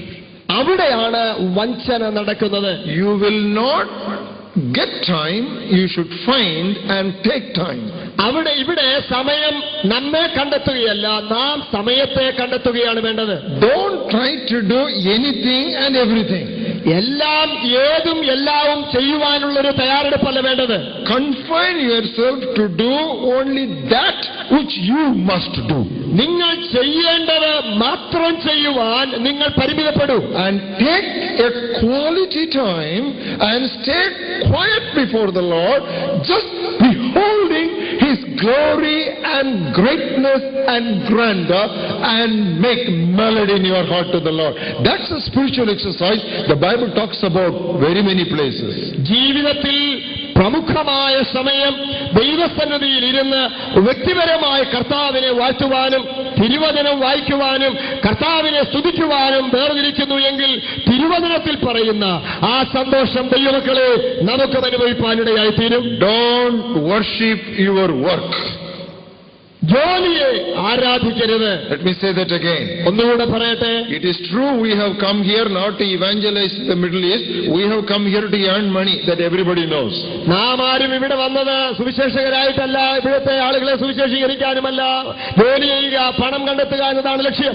Okay, God has blessed you and He has brought you here. തീർച്ചയായും ദൈവം അനുഗ്രഹിച്ച ദൈവം നമ്മെ ഇവിടെ കൊണ്ടുവന്നിരിക്കുന്നു. But if you are too busy with your work and other commitments to find quality time to quieten your heart before God, to rejoice before Him, God might be very displeased that He has blessed you so much. ദൈവം നിങ്ങളെ ഇത്രത്തോളം അനുഗ്രഹിച്ച് നൽകിയിരിക്കുന്ന ജീവിതത്തിന്റെ പ്രമുഖമായ സമയം ജോലിക്കും മറ്റ് കാര്യങ്ങൾക്കും വേണ്ടി നാം വേർതിരിച്ച് ദൈവവചനം ധ്യാനിക്കുവാനോ ദൈവത്തെ സ്തുതിക്കുവാനോ വ്യക്തിപരമായ ധ്യാനത്തിനോ കണ്ടെത്താതെ പോകുന്നുവെങ്കിൽ തീർച്ചയായും ദൈവം നമ്മിൽ അതൃപ്തനായിരിക്കും. Stop in your mad rush. Listen, the word of the Lord is coming to you. And then proceed. ഭ്രാന്തമായ ഓട്ടം അവസാനിപ്പിച്ചിട്ട് ദൈവസന്നിധിയിൽ ഇരുന്ന് ദൈവശബ്ദം കേട്ട് ജീവിതത്തെ മുന്നോട്ട് കൊണ്ടുപോവുക. And you will understand the joy of the Lord that I am talking about. അവിടെയാണ് ഞാൻ പറയുന്ന യഹോവയിലെ സന്തോഷം നിങ്ങൾക്കും അനുഭവിപ്പാൻ കഴിയുന്നത്. Even in a very young age, the Lord chose me to lead a ministry. എന്റെ വളരെ ബാല്യപ്രായത്തിൽ തന്നെ സുവിശേഷത്തിന്റെ ഒരു പങ്കാളിയാകുവാൻ ദൈവം എന്നെ തെരഞ്ഞെടുത്തു. I was not trained in a seminary. I was trained in an engineering college. ഞാനൊരു എഞ്ചിനീയറിംഗ് കോളേജിലാണ് പഠിച്ചത്, സെമിനാരിയിലല്ല. I did not study theology. I studied technology. ഞാൻ തിയോളജി പഠിച്ചിട്ടില്ല, ടെക്നോളജി മാത്രമേ, സാങ്കേതിക ശാസ്ത്രം മാത്രമേ പഠിച്ചിട്ടുള്ളൂ. But God in His sovereign wisdom chose me to found a mission. എന്നാൽ ദൈവത്തിന്റെ അപ്രമേയ ജ്ഞാനത്തിൽ തന്റെ സുവിശേഷകനായി എന്നെ തെരഞ്ഞെടുത്തു. So to have a ministry with about 300 full-time workers from various walks of life, most of them young people, some of them fresh graduates, some of them leaving some cleric jobs and resigning them for ministry, and coordinating them for so many years was not an easy job. ഏതാണ്ട് 300ഓളം ആളുകൾ, ജീവിതത്തിന്റെ വിവിധ ശ്രേണിയിൽ നിന്നുള്ളവർ, ചിലർ ബിരുദം കഴിഞ്ഞവർ, ചിലർ ജോലി രാജിവെച്ച് സുവിശേഷ വേലയ്ക്ക് ഇറങ്ങിയവർ ഒക്കെ ഉൾപ്പെടുന്ന ഒരു സമൂഹത്തെ നിയന്ത്രിച്ച് നയിച്ച് ആ കർത്തൃവേലയിൽ കഴിഞ്ഞ ഇത്രയും വർഷങ്ങളായിരിക്കുക എന്ന് പറയുന്നത് അത്ര ലഘുവായ കാര്യമല്ല. Too much of tension and too many problems. ധാരാളം പ്രശ്നങ്ങൾ, ധാരാളം വേദനകൾ ഉണ്ടായിട്ടുണ്ട്. But by the grace of God, I always took time to be alone with God, to be quiet before Him, and to rejoice in His presence that carried me through until this day. എന്നാൽ ദൈവകൃപയാൽ ഇതിന്റെയൊക്കെ നടുവിലും ദൈവസന്നിധിയിൽ ധ്യാനപൂർവ്വം കാത്തിരുന്ന് വ്യക്തിപരമായ ദൈവത്തോടുകൂടെ സമയം ചെലവഴിക്കുവാൻ കർത്താവ് ഈ വർഷങ്ങളെല്ലാം കൃപ നൽകി. Dear brothers and sisters, whatever may be the assignment or your job or profession or work, I am calling you tonight, person to person, that you will give priority to your quiet time in the presence of God to rejoice before Him. ഇന്ന് രാത്രി എന്നെ കേൾക്കുന്ന പ്രിയ സഹോദരീ സഹോദരന്മാരെ, നിങ്ങളുടെ ജീവിതത്തിന്റെ ബദ്ധപ്പാടുകൾ, ജോലികൾ എന്തു തന്നെയായാലും ഏത് വിധത്തിലുള്ളതായാലും വ്യക്തിപരമായി ദൈവവുമായി സന്ധിക്കുന്ന സമയമുണ്ടാവട്ടെ, ധ്യാനപീഠമുണ്ടാവട്ടെ. Number 6. ആറാമത്തെ കാര്യം, What is the joy of the Lord? യഹോവയിലെ സന്തോഷം എന്നാൽ എന്താണ്? It is the joy of supplication. അത് യാചനകളുടെ സന്തോഷമാണ്. It is the joy of prayer. പ്രാർത്ഥനയിലെ സന്തോഷമാണ്. It is the joy of intercession in the presence of God. ദൈവസന്നിധിയിലുള്ള മധ്യസ്ഥ പ്രാർത്ഥനയിലൂടെ പ്രാപിപ്പാൻ കഴിയുന്ന സന്തോഷം. Because I assume that you know the Old Testament too well, I don't refer to those verses, but I ask you to read the first chapter of 1 Samuel when you find time. 1 ശമൂവേൽ പഴയ നിയമം നിങ്ങൾക്ക് സുപരിചിതമാണ് എന്നതുകൊണ്ട് വേദഭാഗങ്ങളെല്ലാം ധരിക്കുവാൻ ആവശ്യമില്ലായെന്ന് തോന്നുന്നു. പക്ഷേ നമുക്ക് സുപരിചിതമായ 1 ശമൂവേൽ 1-ാം അധ്യായം ചിന്തിച്ചാൽ ഈ ആശയം വ്യക്തമാവും. There we meet a woman by name Hannah. Hannah എന്നൊരു സ്ത്രീയെ നാം അവിടെ കാണുന്നു. She was filled with bitterness. വേദനയിൽ തിങ്ങപ്പെട്ട ഒരു സ്ത്രീ. These are the words. I am using the biblical words. ഞാൻ ഉപയോഗിക്കുന്നത് വേദപുസ്തകത്തിൽ എഴുതപ്പെട്ടിരിക്കുന്ന വാക്കാണ്. She was filled with bitterness. കയ്പ് നിറയപ്പെട്ട സ്ത്രീ. And she was filled with anguish of soul. മനോവേദനയുള്ള ഒരു സ്ത്രീ. And she was deeply grief-stricken. ആഴത്തിൽ മുറിവേൽക്കപ്പെട്ട ഒരു സ്ത്രീ. Because she was bearing a reproach of barrenness. മച്ചിയാണ് എന്ന വേദന ചുംബുന്നവളാണവൾ. Every day it was killing her.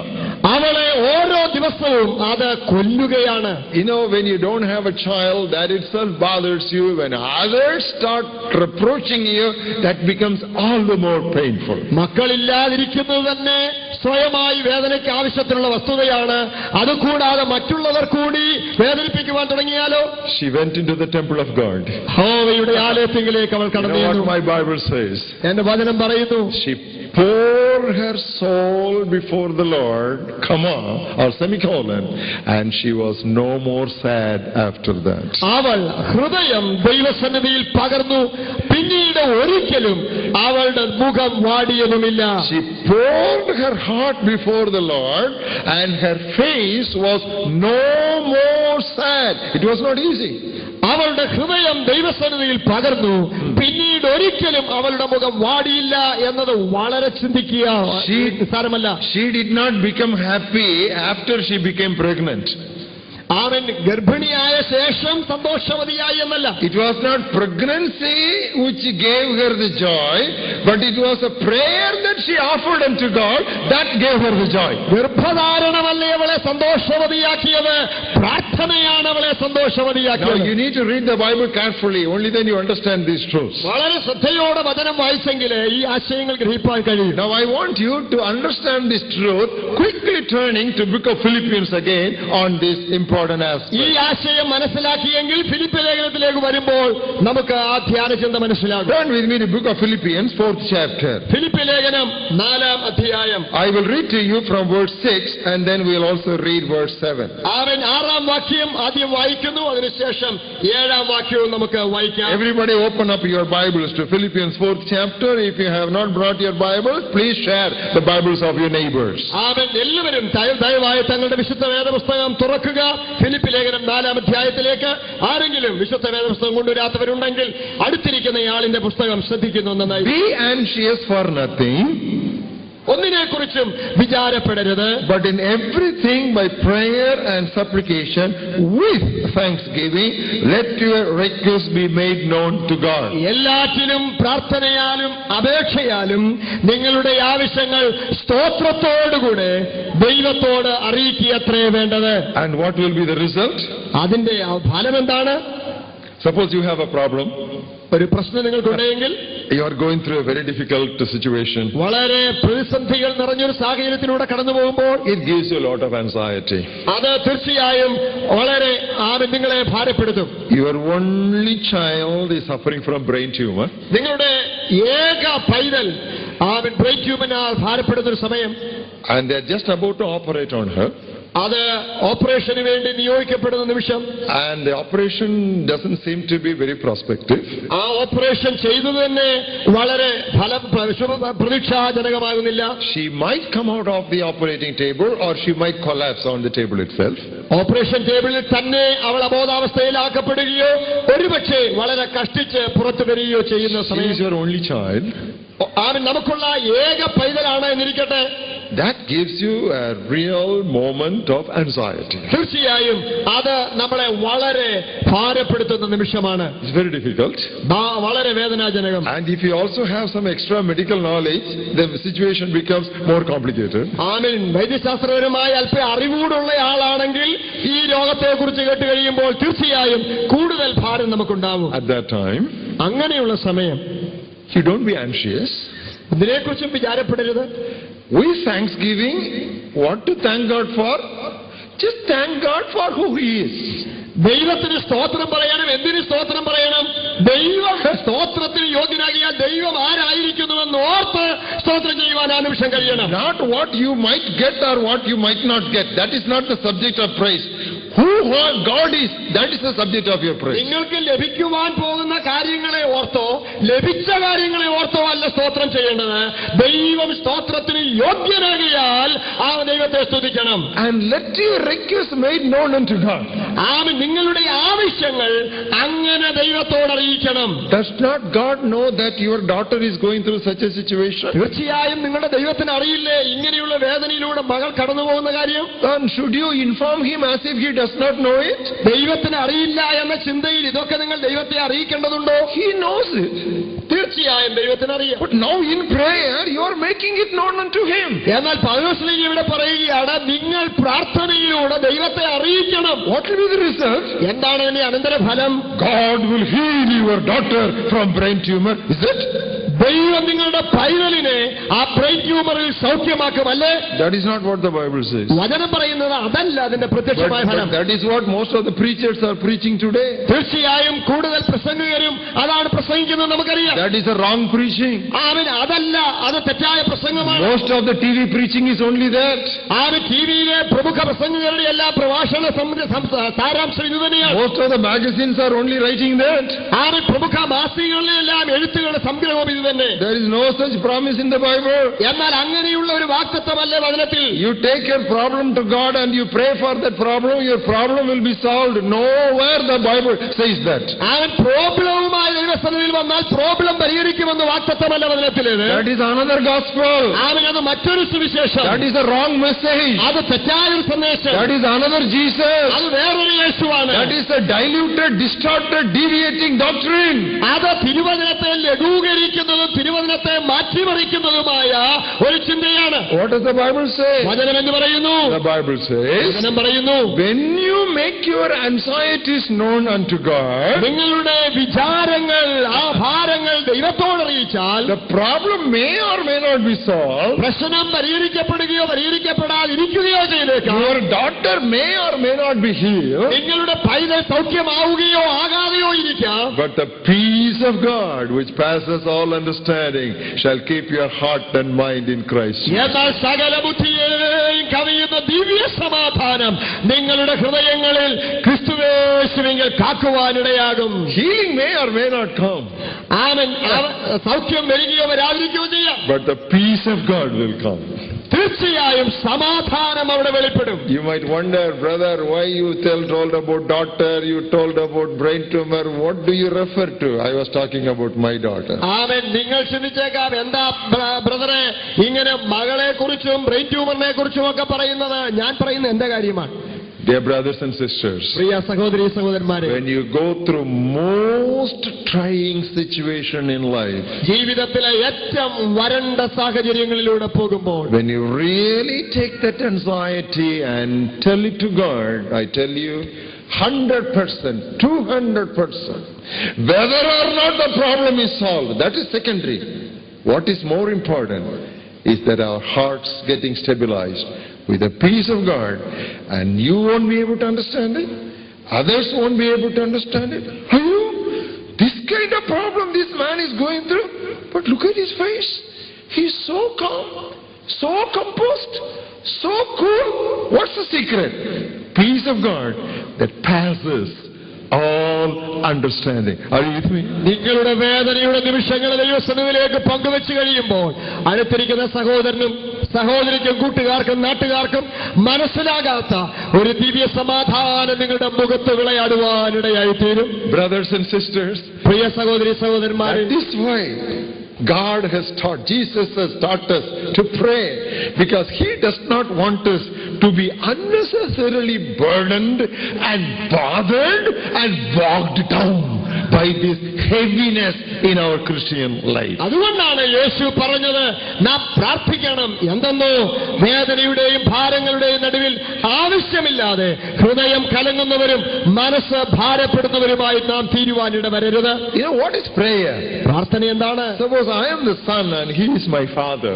ആമേൻ. ഞാൻ മകനും ആമേൻ ഇദ്ദേഹം എന്റെ പിതാവുമാണ് എങ്കിൽ My father, suppose he does not know my problem.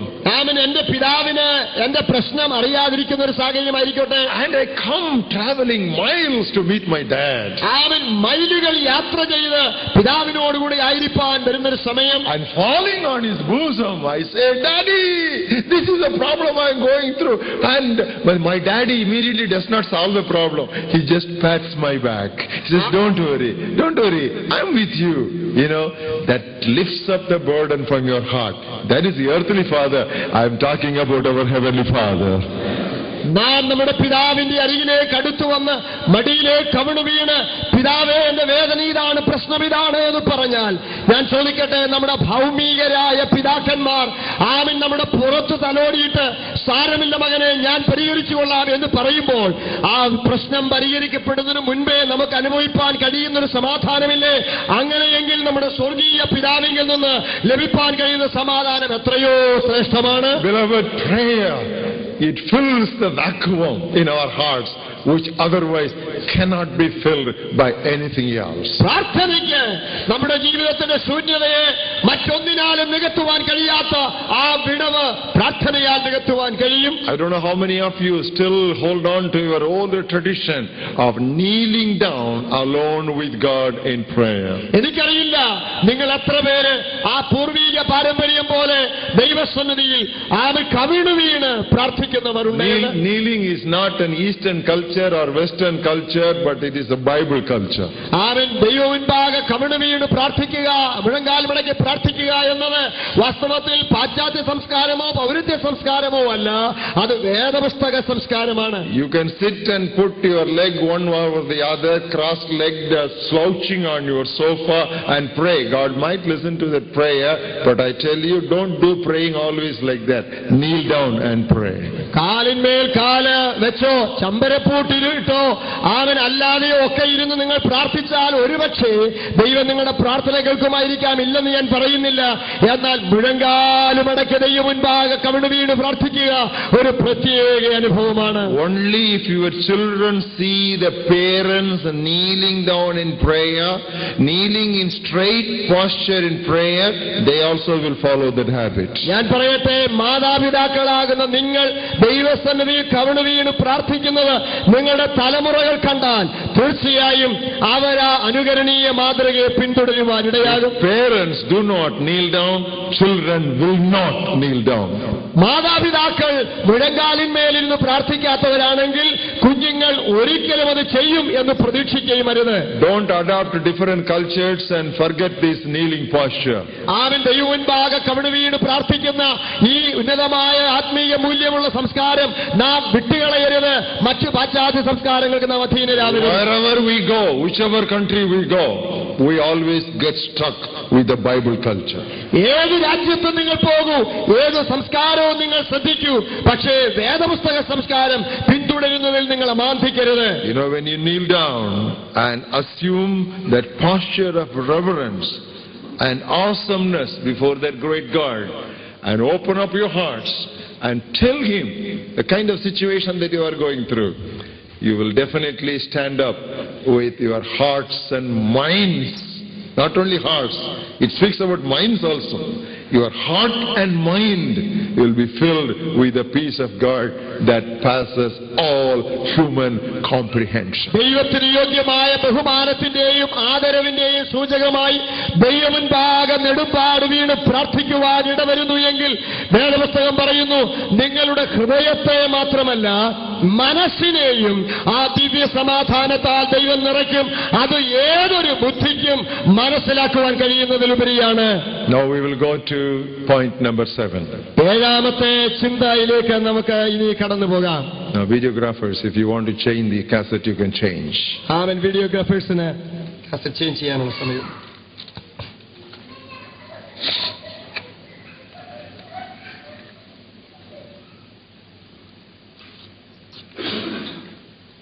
Thank you.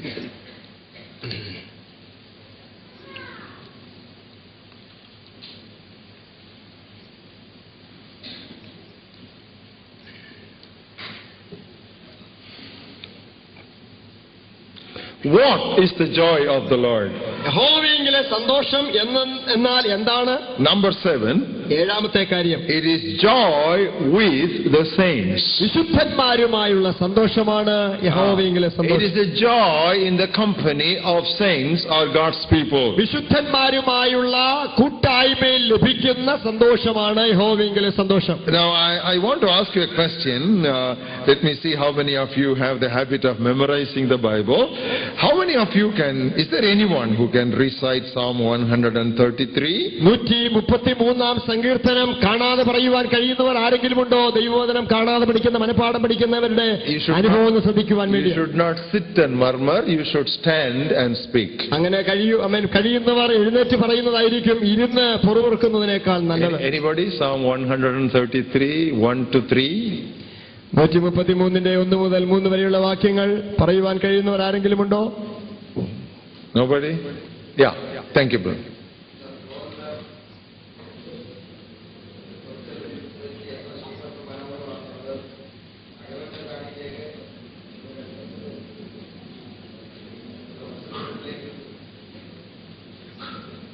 Okay, don't worry. Please sit down. I'm happy that at least there is someone who ventured. Don't worry, brother. Others sat quietly in the ship. You alone ventured to walk on water.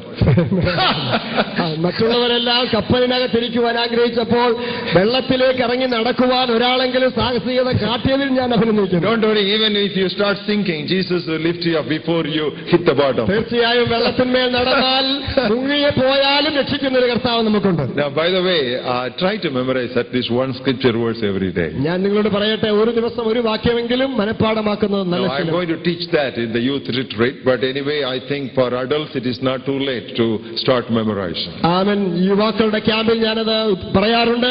ആമേൻ. മധ്യവയസ്കരായ നിങ്ങൾക്കും അത് പ്രായോഗികമാക്കാവുന്നതാണ്. Come on, we'll read the 3 verses now. 3 വാക്യങ്ങൾ നാം ഒത്തുചേർന്ന് Behold, when the Bible says behold, it gets our attention.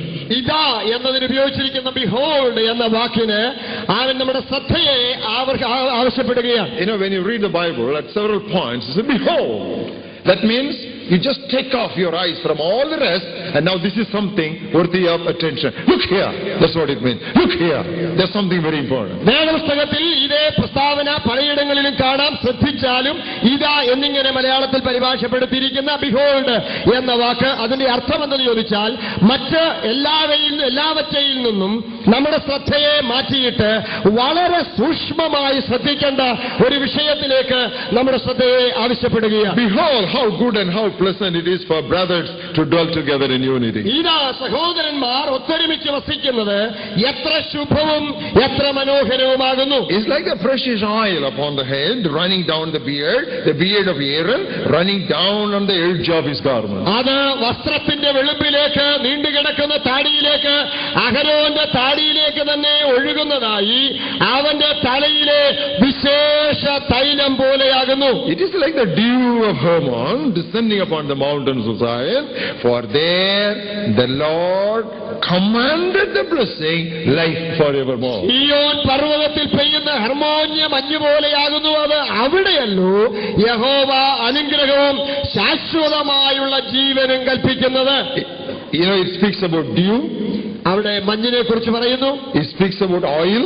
അവിടെ എണ്ണയെ കുറിച്ച് പറയുന്നു. And it speaks about ointment. Ointment.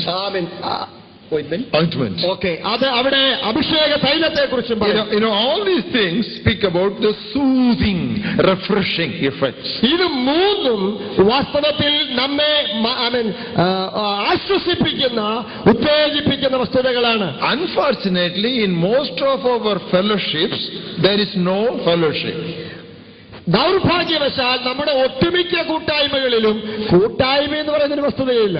We come parallelly, we get back home parallelly. നാം നേരെ പാരലായി സമാന്തരമായി വരുന്നു, മടങ്ങിപ്പോകുന്നതും സമാന്തരമായിട്ടാണ്. We fellowship with God, but we don't fellowship with one another. ദൈവത്തോടൊരു പക്ഷേ കൂട്ടായ്മ കൂടിയേക്കാം, പക്ഷെ അന്യോന്യം നാം കൂട്ടായ്മ കൂടാറില്ല. That is why our growth is not proportional. അതുകൊണ്ടാണ് ആനുപാതികമായ വളർച്ച നമ്മുടെ കൂട്ടങ്ങൾക്കുണ്ടാവാത്തത്. I will give a simple illustration. Nobody should be offended. ഞാൻ ഒരു ഉദാഹരണം വളരെ ലളിതമായി ഇവിടെ പറയുമ്പോൾ ആരും അതിൽ പരിഭവിക്കരുത്.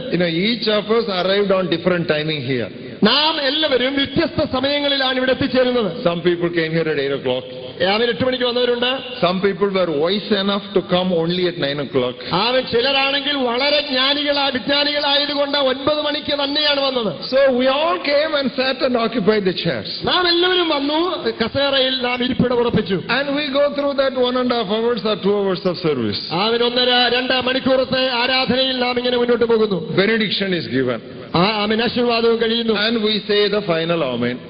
അവസാനമായുള്ള ആമേനും പറഞ്ഞു. And what happens? അതിനുശേഷം എന്താ സംഭവിക്കുക? Immediately there is loud singing. അതിനെ തുടർന്ന് വളരെ ശക്തമായ മ്യൂസിക്, പാട്ട്. What does it mean? അർത്ഥം എന്താണ്? Don't talk to one another. അന്യോന്യം പാടരുത്, അത് സംസാരിക്കരുത്.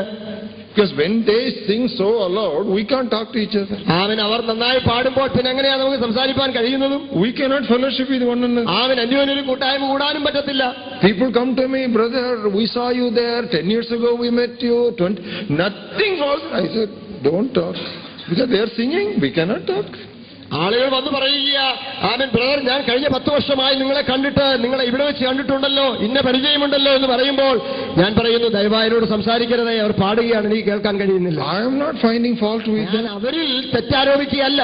This meaningless tradition we have in all the churches. ഇതാണ് നമ്മുടെ പാരമ്പര്യം, തെറ്റായ പാരമ്പര്യം. Speaking to one another, fellowshipping one another, no time. അന്യോന്യമുള്ള കൂട്ടായ്മയ്ക്കും സഹകരണത്തിനും നമുക്ക് സമയമുണ്ടാവുന്നില്ല. After the meeting, we should shake hands with one another without raising our voice. We should be able to talk to one another and greet one another. It's a time of fellowship. Meeting കഴിഞ്ഞ ശേഷമാണ് ശബ്ദമധികം ഉയർത്തുവാൻ ആവശ്യമില്ലാത്ത തരത്തിൽ അന്യോന്യം വന്ദനം ചെയ്തും ആലിംഗനം ചെയ്തും ഹസ്തദാനം ചെയ്തും കൂട്ടായ്മ കൂടേണ്ടത്. This is one example of how we neglect the importance of mutual fellowship. അന്യോന്യമുള്ള കൂട്ടായ്മയെ നാം അവഗണിക്കുന്നതിനൊരു ഉദാഹരണം മാത്രമാണ് ഞാൻ പറഞ്ഞത്. Like that, so many traditions we have. We have to remove those traditions if we really need that revival. ഇതുപോലെയുള്ള പല പാരമ്പര്യങ്ങളും നമുക്കുണ്ട്. അന്യോന്യമുള്ള കൂട്ടായ്മയും ഉണർവും നാം പ്രതീക്ഷിക്കുന്നെങ്കിൽ ആ പാരമ്പര്യങ്ങളെല്ലാം തച്ചുടച്ചേ മതിയാകൂ. But when brothers and sisters we really mingle with each other, inquire one another, encourage one another, exhort one another, we will edify one another. It is like the oil that flows from the head through the beard down the garments. There, you know what the Bible says? The Lord will not send his blessing. If you had noticed it, the Lord will command. That word command is there. Not sending the blessing. That's what I told you. There is a very important truth there. When people of God mix up and mingle with each other in such holy fellowship, there the Lord commands, which means nothing can stop God's blessing coming there.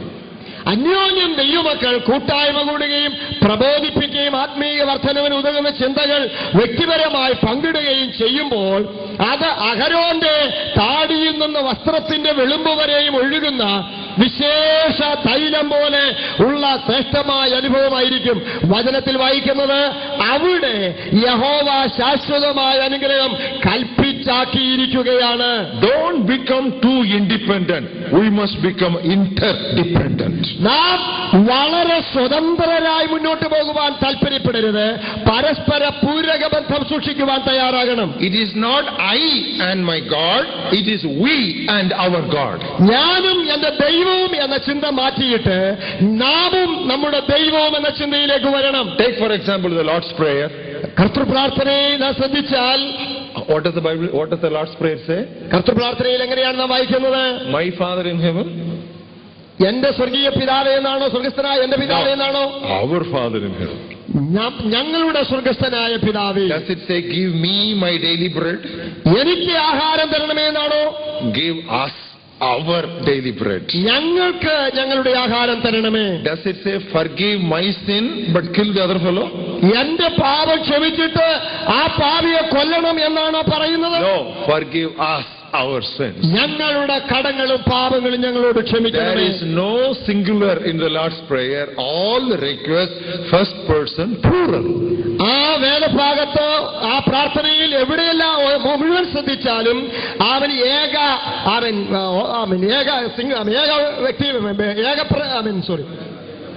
ഏകവചനത്തിൽ ആ പ്രാർത്ഥന കാണുന്നില്ല, ബഹുവചന പൂരിതമായിട്ടാണ് കാണുന്നത്. Don't forget your grammar. you know, so that the first person plural, it's we. That's why, behold, how good and how pleasant. There is a note of excitement that God's people live and flock together and relate to one another, fellowship with one another. There, the Lord commands His blessing. പ്രഥമ പുരുഷ ബഹുവചന രൂപത്തിൽ നാം എന്ന ആശയത്തിൽ അവിടെ പറഞ്ഞിരിക്കുന്നു. അവിടെയല്ലോ യഹോവ ശാശ്വതമായ അനുഗ്രഹവും ജീവനും കൽപ്പിക്കുന്നത്. That's what Jesus said. When 2 or 3 of you come together, not pray together, even when you come together, you should read the Bible carefully. Even when you come together, He did not say, I will come there. He said, I am already there. വചനം പറയുന്നത് 2 or 3 പേർ കൂടിയിരുന്ന് പ്രാർത്ഥിച്ചാൽ ഞാൻ അവിടെ വരാമെന്നല്ല. 2 or 3 പേർ കൂടി വരുമ്പോൾ തന്നെ ഞാൻ അവരുടെ മധ്യത്തിൽ ഉണ്ടാകും എന്നതാണ്. He didn't say, I will come. ഞാൻ വരും എന്നല്ല കർത്താവ് പറയുന്നത്. I am there. ഞാൻ അവിടെ ഉണ്ട്. That is why in some of the meetings where I go, people say, Lord, come in our midst, Lord, come in our midst. He's already here. ഞാൻ പോകുന്ന ചില മീറ്റിങ്ങുകളിലൊക്കെ ആളുകൾ പ്രാർത്ഥിക്കുന്നത് ശ്രദ്ധിക്കാറുണ്ട്, കർത്താവേ വരണമേ വരണമേ. പക്ഷേ കർത്താവ് അവിടെ ഉണ്ട്. He will wonder, I am already here. അത് കേൾക്കുന്ന കർത്താവിന് അത്ഭുതം തോന്നുമായിരിക്കും, ഞാനിവിടെ ഉണ്ടല്ലോ, പിന്നെ ആരെയെ വിളിച്ചു വരുത്തുന്നു. You don't need to invite me, you have to only welcome me. ആമേൻ. എന്നെ പ്രത്യേകിച്ച് ക്ഷണിക്കേണ്ട കാര്യമില്ല, സ്വാഗതം ചെയ്താൽ മതി. So like that, if you allow me to talk, I will shake up lot of traditions. ആമേൻ.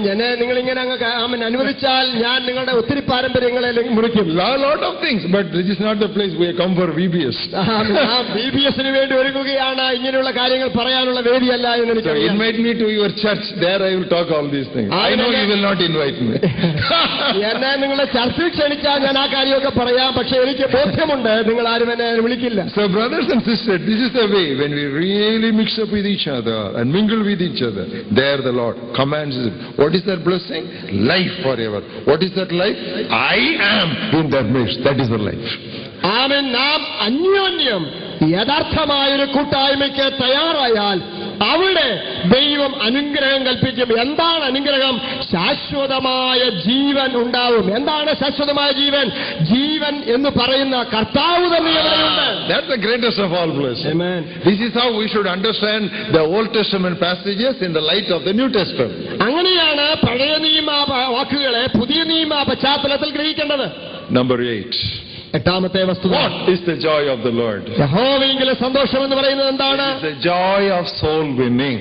ആത്മാക്കളെ നേടുന്നതിലുള്ള സന്തോഷമാണ് യഹോവയിലെ സന്തോഷം. Joy of soul winning. ആത്മാക്കളെ നേടുന്നതിലുള്ള സന്തോഷം. You know, I didn't understand very much of what our brother Shaji Varghese spoke yesterday and what Sister Shirley Eapen spoke today. ആമേൻ. ഇന്നലെ രാത്രി brother Shaji വർഗീസും ഇന്ന് രാത്രി sister Shirley ഈപ്പനും പറഞ്ഞ കാര്യങ്ങൾ എനിക്ക് വ്യക്തമായി മനസ്സിലായില്ല. But I think I understood the spirit and the crux of what they were talking. ആമേൻ. അവര് പറഞ്ഞ ആശയവും ഏതാണ്ട് അതിന്റെ ആത്മാവും എനിക്ക് ഗ്രഹിക്കാൻ കഴിഞ്ഞുവെന്നാണ് എനിക്ക് തോന്നുന്നത്. Basically, this is what they said. There are so many young people without Christ in our country, and we need to do all that is possible to touch those lives for Christ. I think that's what you said mostly. അവര് പറഞ്ഞതിന്റെ അടിസ്ഥാനപരമായ ആശയം എനിക്ക് മനസ്സിലായത് ഇങ്ങനെയാണ്: ഈ ലോകത്തിൽ ഇന്ന് അനേക യുവജനങ്ങൾ വഴിതെറ്റിപ്പോകുന്നു. നമ്മുടെ ജീവിതത്തിൽ എന്ത് വിലയും കൊടുത്ത് നാം അവരെ നേടുവാൻ തയ്യാറാവുക. There is nothing. Listen to me carefully. I'm excited because this has been my life's passion. There is nothing more exciting and more delightsome than winning and leading a soul into the kingdom of God. എന്റെ ജീവിതത്തിന്റെ തൃഷ്ണയതായതുകൊണ്ട് ഞാൻ ഒന്നുകൂടെ ആവർത്തിച്ച് പറയട്ടെ, ശ്രദ്ധിക്കുക. ആത്മാക്കളെ നേടുന്നത് പോലെ സന്തോഷമുള്ള മറ്റൊരു വസ്തുതയും ലോകത്തിലില്ല. The shepherd had 100 sheep. 100 ആടുകൾ ഒരിടയിലുണ്ട്. 99 sheep were intact. 99 കൂട്ടിനകത്ത് വന്നു കഴിഞ്ഞു. Only one was lost. പക്ഷേ ഒന്നിനെ കാണാനില്ല. He left the 99 and he went after the one sheep that was lost. 99 അവൻ വിട്ടിട്ട് ഒന്നിനെ തേടി പോകുന്നു. And the Bible says, വചനം പറയുന്നു, when he found that sheep, ആടിനെ കണ്ടെത്തിയാലോ he put that sheep on his back. അവൻ തോളിലെടുക്കുന്നു. And what will he say? അവൻ എന്താ Oh, പറയുന്നത്? I have found my lost sheep. എന്നെ കാണാതെ പോയി ആടിനെ And you കണ്ടുകിട്ടിയിരിക്കുന്നു. know what message Jesus wanted to bring out there? യേശു അവിടെ പറയുന്ന ചിന്തയുണ്ട്. Then over the 99 saints who need no repentance, over one sinner who repents, there is great joy in heaven. കർത്താവ് പറയുന്നത് മാനസാന്തരം കൊണ്ട് ഇല്ലാത്ത ആ 99 നീതിമാന്മാരെക്കാൾ ഉപരിയായി ഈ കാണാതെ പോയി കണ്ടുകിട്ടപ്പെട്ടിരിക്കുന്ന ആ ആടിനെ കുറിച്ച് അല്ലെങ്കിൽ ആ ആത്മാവിനെ കുറിച്ച് സ്വർഗത്തിൽ ഏറ്റവും വലിയ സന്തോഷമുണ്ടാകും. She had 10 coins. 10 ദ്രവ്യമുണ്ടായിരുന്ന One സ്ത്രീ was lost. ഒന്ന് നഷ്ടപ്പെട്ടു. After all, only one is gone. ഒന്നല്ലേ പോയുള്ളൂ. 9 is intact. ഒന്ന് കയ്യിലുണ്ടല്ലോ. No, I would broom the floor and thoroughly purge to see until I find that last one. പക്ഷേ അവളുടെ തീരുമാനം എന്താണ്? ആ നഷ്ടപ്പെട്ട ദ്രഹ്മ കണ്ടെത്തും വരെ വീട് മുഴുവനും അടിച്ചു വാരി നോക്കുകയാണ്. Okay, you have lost your coin. You just stay quiet at home. ആമേൻ. നിന്നെ ദ്രഹ്മ നീ നഷ്ടപ്പെട്ടല്ലോ, അടങ്ങി മര്യാദയ്ക്ക് വീട്ടിൽ ഇനിയെങ്കിലും ഇരിക്കുക. No, I want to disturb my neighbors. ആമേൻ. അവൾ പറയുന്നത് എന്താ? എനിക്ക് അങ്ങനെ അടങ്ങിയിരിക്കാൻ കഴിയില്ല. I don't know those days whether women also were whistling, but I imagine that woman whistled. Whistled. ആമേൻ. എനിക്കറിയില്ല ആ കാലയളവിൽ സ്ത്രീകൾ ഇങ്ങനെ ശബ്ദമുണ്ടാക്കുമായിരുന്നു എന്ന്. പക്ഷേ അവൾ ശബ്ദമുണ്ടാക്കി കാണുമെന്ന് She whistled. ആമേൻ. അവൾ ശബ്ദം And she called her neighbors. അവളുടെ ആളുകളെ അയൽവാസികളെ വിളിച്ചു കാണും. Hey, what happened? എന്താണ് എവിടെ സംഭവിച്ചു? I lost a coin and I found my coin. എന്റെ ബ്രഹ്മ നഷ്ടപ്പെട്ടിരുന്നു, എന്നാൽ ഇതാ കണ്ടുകിട്ടിയിരിക്കുന്നു. Even if you are disturbed, it doesn't matter. I am so excited. ആമേൻ. നിങ്ങൾ അസ്വസ്ഥരാകുന്നോ ഇല്ലയോ എന്ന് എനിക്ക് വിഷയമല്ല, പക്ഷെ ഞാൻ സന്തോഷിക്കുകയാണ്. 2 sons. 2 മക്കൾ. One is lost. ഒന്ന് നഷ്ടപ്പെട്ടു. You know, in the New Testament, there is only one place where that word dance comes in good sense. Comes dance. Okay. The word dance comes in good sense only in one place in the New Testament. ആമേൻ. പുതിയ നിയമത്തിൽ dance നൃത്തം ചെയ്യുക എന്ന ആശയം ഒരിടത്തും മാത്രമേ നല്ല അർത്ഥത്തിൽ പറഞ്ഞിട്ടുള്ളൂ. You know where it is? എന്താണ്? എവിടെയാണ്? When the prodigal boy came back, there was music and dancing. ആ ദുർപുത്രൻ മടങ്ങി വന്ന സമയം. For the shepherd, the loss was 1%. ആടുകളിൽ നഷ്ടപ്പെട്ടത് 1%. For the woman, the loss was 10%. ആ സ്ത്രീക്ക് നഷ്ടപ്പെട്ടത് 10%. For the father, the loss was 50%. പിതാവിന് നഷ്ടമായത് 50%. A little bit of arithmetics. നിങ്ങൾ ശ്രദ്ധിക്കുക. Whether the loss is 1% or 10% or 50%, that joy reaches the heights of heaven. അവൻ 1% നഷ്ടപ്പെട്ടതായാലും 10% നഷ്ടപ്പെട്ടതായാലും 50% നഷ്ടപ്പെട്ടതായാലും തിരികെ കിട്ടുമ്പോൾ സ്വർഗത്തിൽ അതേ ഒരുപോലെയായിരിക്കും സന്തോഷം. If you want joy in the church, let every believer become a soul winner. Joy will be automatic. ഞാൻ പറയട്ടെ, സഭയിൽ സന്തോഷം ഉണ്ടാകണമോ എല്ലാ വിശ്വാസികളും ആത്മാക്കളെ നേടുന്നവരാകണം. Otherwise you have to keep on doing lot of gymnastics. Come on, everybody shout, everybody clap your hands and beat the drum fast and repeat the last stanza 10 times until people begin to jump. That kind of gymnastics is not necessary. You put people for soul winning, there will be spontaneous dancing in the church. ആത്മാക്കളെ നേടാത്ത കാലത്തോളം എത്ര gymnastic programme സഭയിൽ കാണിച്ച ആളുകളെ കൊണ്ട് കൈയടിപ്പിക്കുകയോ പാട്ട് പാടിപ്പിക്കുകയോ എഴുന്നേൽപ്പിച്ച് നിർത്തി പാടിക്കുകയോ 10 പ്രാവശ്യം ആവർത്തിച്ച് പാടിക്കുകയോ തമ്പേറ് നന്നായി ഉച്ചത്തിൽ അടിക്കുകയോ ഒന്നും ചെയ്താലും ആ സന്തോഷം ലഭിക്കുകയില്ല. ആത്മാക്കളെ നേടുന്നവരായ വിശ്വാസികൾ തീർന്നാൽ അവിടെ അറിയാതെ സന്തോഷം പൊട്ടിപ്പുറപ്പെടും. Come on, over one sinner who repents on earth, there is great joy in heaven among the angels. Now I have a question. If angels in heaven are so excited about one sinner who gets converted on earth, how about the angels on earth who are watching it? Come on, answer my question. ഒരു മാനസാന്തരപ്പെട്ട ഒരു പാപിയെ ചൊല്ലി സ്വർഗത്തിലെ ദൂതന്മാരുടെ ഇത്രയും സന്തോഷമുണ്ടെങ്കിൽ ഭൂമിയിലായിരിക്കുന്ന ദൂതന്മാർക്ക് എത്രയോ സന്തോഷമുണ്ടാവും. And when angels are so excited, the agents who were responsible to bring that person to Christ, will we be without the joy of the Lord? Praise the Lord. ദൂതന്മാർക്ക് അത്രയും സന്തോഷമുണ്ടെങ്കിൽ ആത്മാക്കളെ നേടുവാൻ നിയോഗിക്കപ്പെട്ടിരിക്കുന്ന നാമാകുന്ന ഏജന്റന്മാർക്ക് എത്രമാത്രം സന്തോഷിക്കാം. Now you are not listening to a Bible teacher. During the last 10 minutes you are listening to a missionary. ആമേൻ. ഈ അവസാന 10 minute നിങ്ങൾ ശ്രദ്ധിക്കുന്നത് ഒരു Bible ഉപദേഷ്ടാവിനെയല്ല, ഒരു മിഷണറിയെയാണ്. How many souls were you able to bring individually to Christ during the entire year of 2007? 2000-ന്റെ ഈ കഴിഞ്ഞ വർഷങ്ങളിലൂടെ നിങ്ങൾ യാത്ര ചെയ്യുക. എത്ര ആത്മാക്കളെ നേടുവാൻ നിങ്ങൾക്ക് കഴിഞ്ഞു? At least one soul. ഒരാളെ നേടുവാൻ കഴിഞ്ഞു. 2006 at least one soul. 2006-ൽ ഒരാളെയെങ്കിലും നേടുവാൻ. 2005 at least one soul. 2005-ൽ ഒന്നിനെങ്കിലും. If for one full year a Pentecostal Christian is not able to bring one non-Christian to Christian faith, his Pentecostalism must come under scrutiny. എന്റെ അഭിപ്രായം, ഒരു വർഷം മുഴുവനും പെന്തക്കോസ്തുകാരനായി ജീവിച്ചിട്ട് ഒരാത്മാവിനെ പോലും നേടുവാൻ കഴിഞ്ഞില്ല എങ്കിൽ അവരുടെ പെന്തക്കോസ്ത് അനുഭവത്തെ പരിശോധിക്കേണ്ടിയിരിക്കുന്നു. Because Holy Spirit is given to him mainly to be a witness. If he has not witnessed and wooed people to Christ, what else is he doing? പരിശുദ്ധാത്മാവിനെ ദൈവം നമുക്ക് നൽകിയിരിക്കുന്നത് ക്രിസ്തുവിനെ സാക്ഷിക്കുവാനാണ്. എന്നാൽ പരിശുദ്ധാത്മാവിനെ പ്രാപിച്ചിട്ട് ക്രിസ്തുവിനെ സാക്ഷിക്കുന്നില്ലെങ്കിൽ പിന്നെ എന്താണ് ആത്മാവോട് ചെയ്യുന്ന വേല? Okay, even today it is not too late.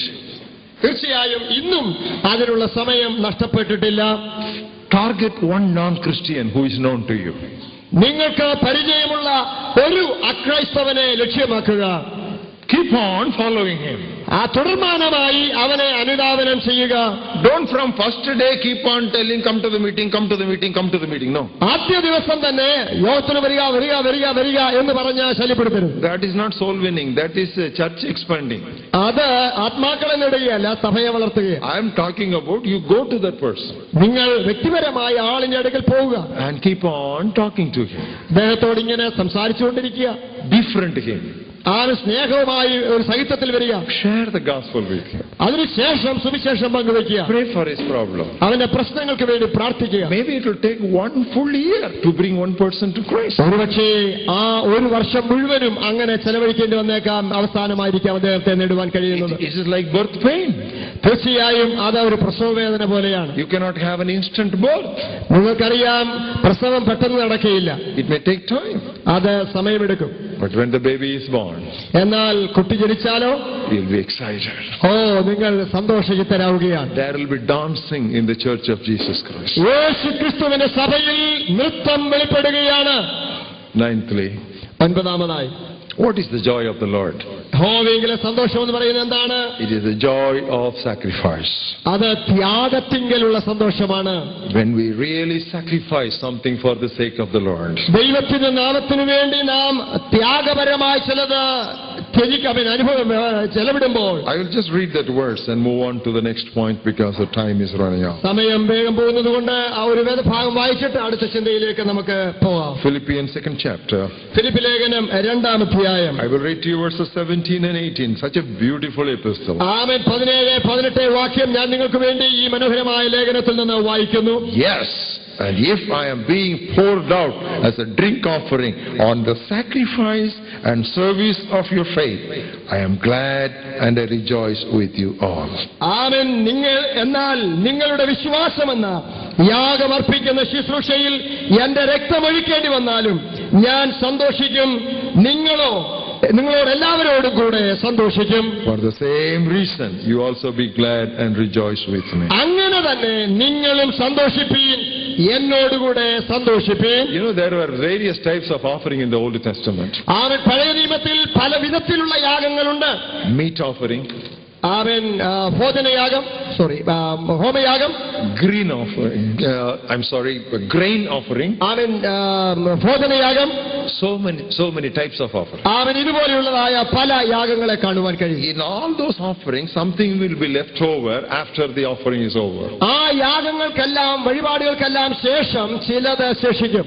But when as far as the drink offering is concerned, എന്നാൽ പാനീയ യാഗത്തെ സംബന്ധിച്ചിടത്തോളം it is total pouring.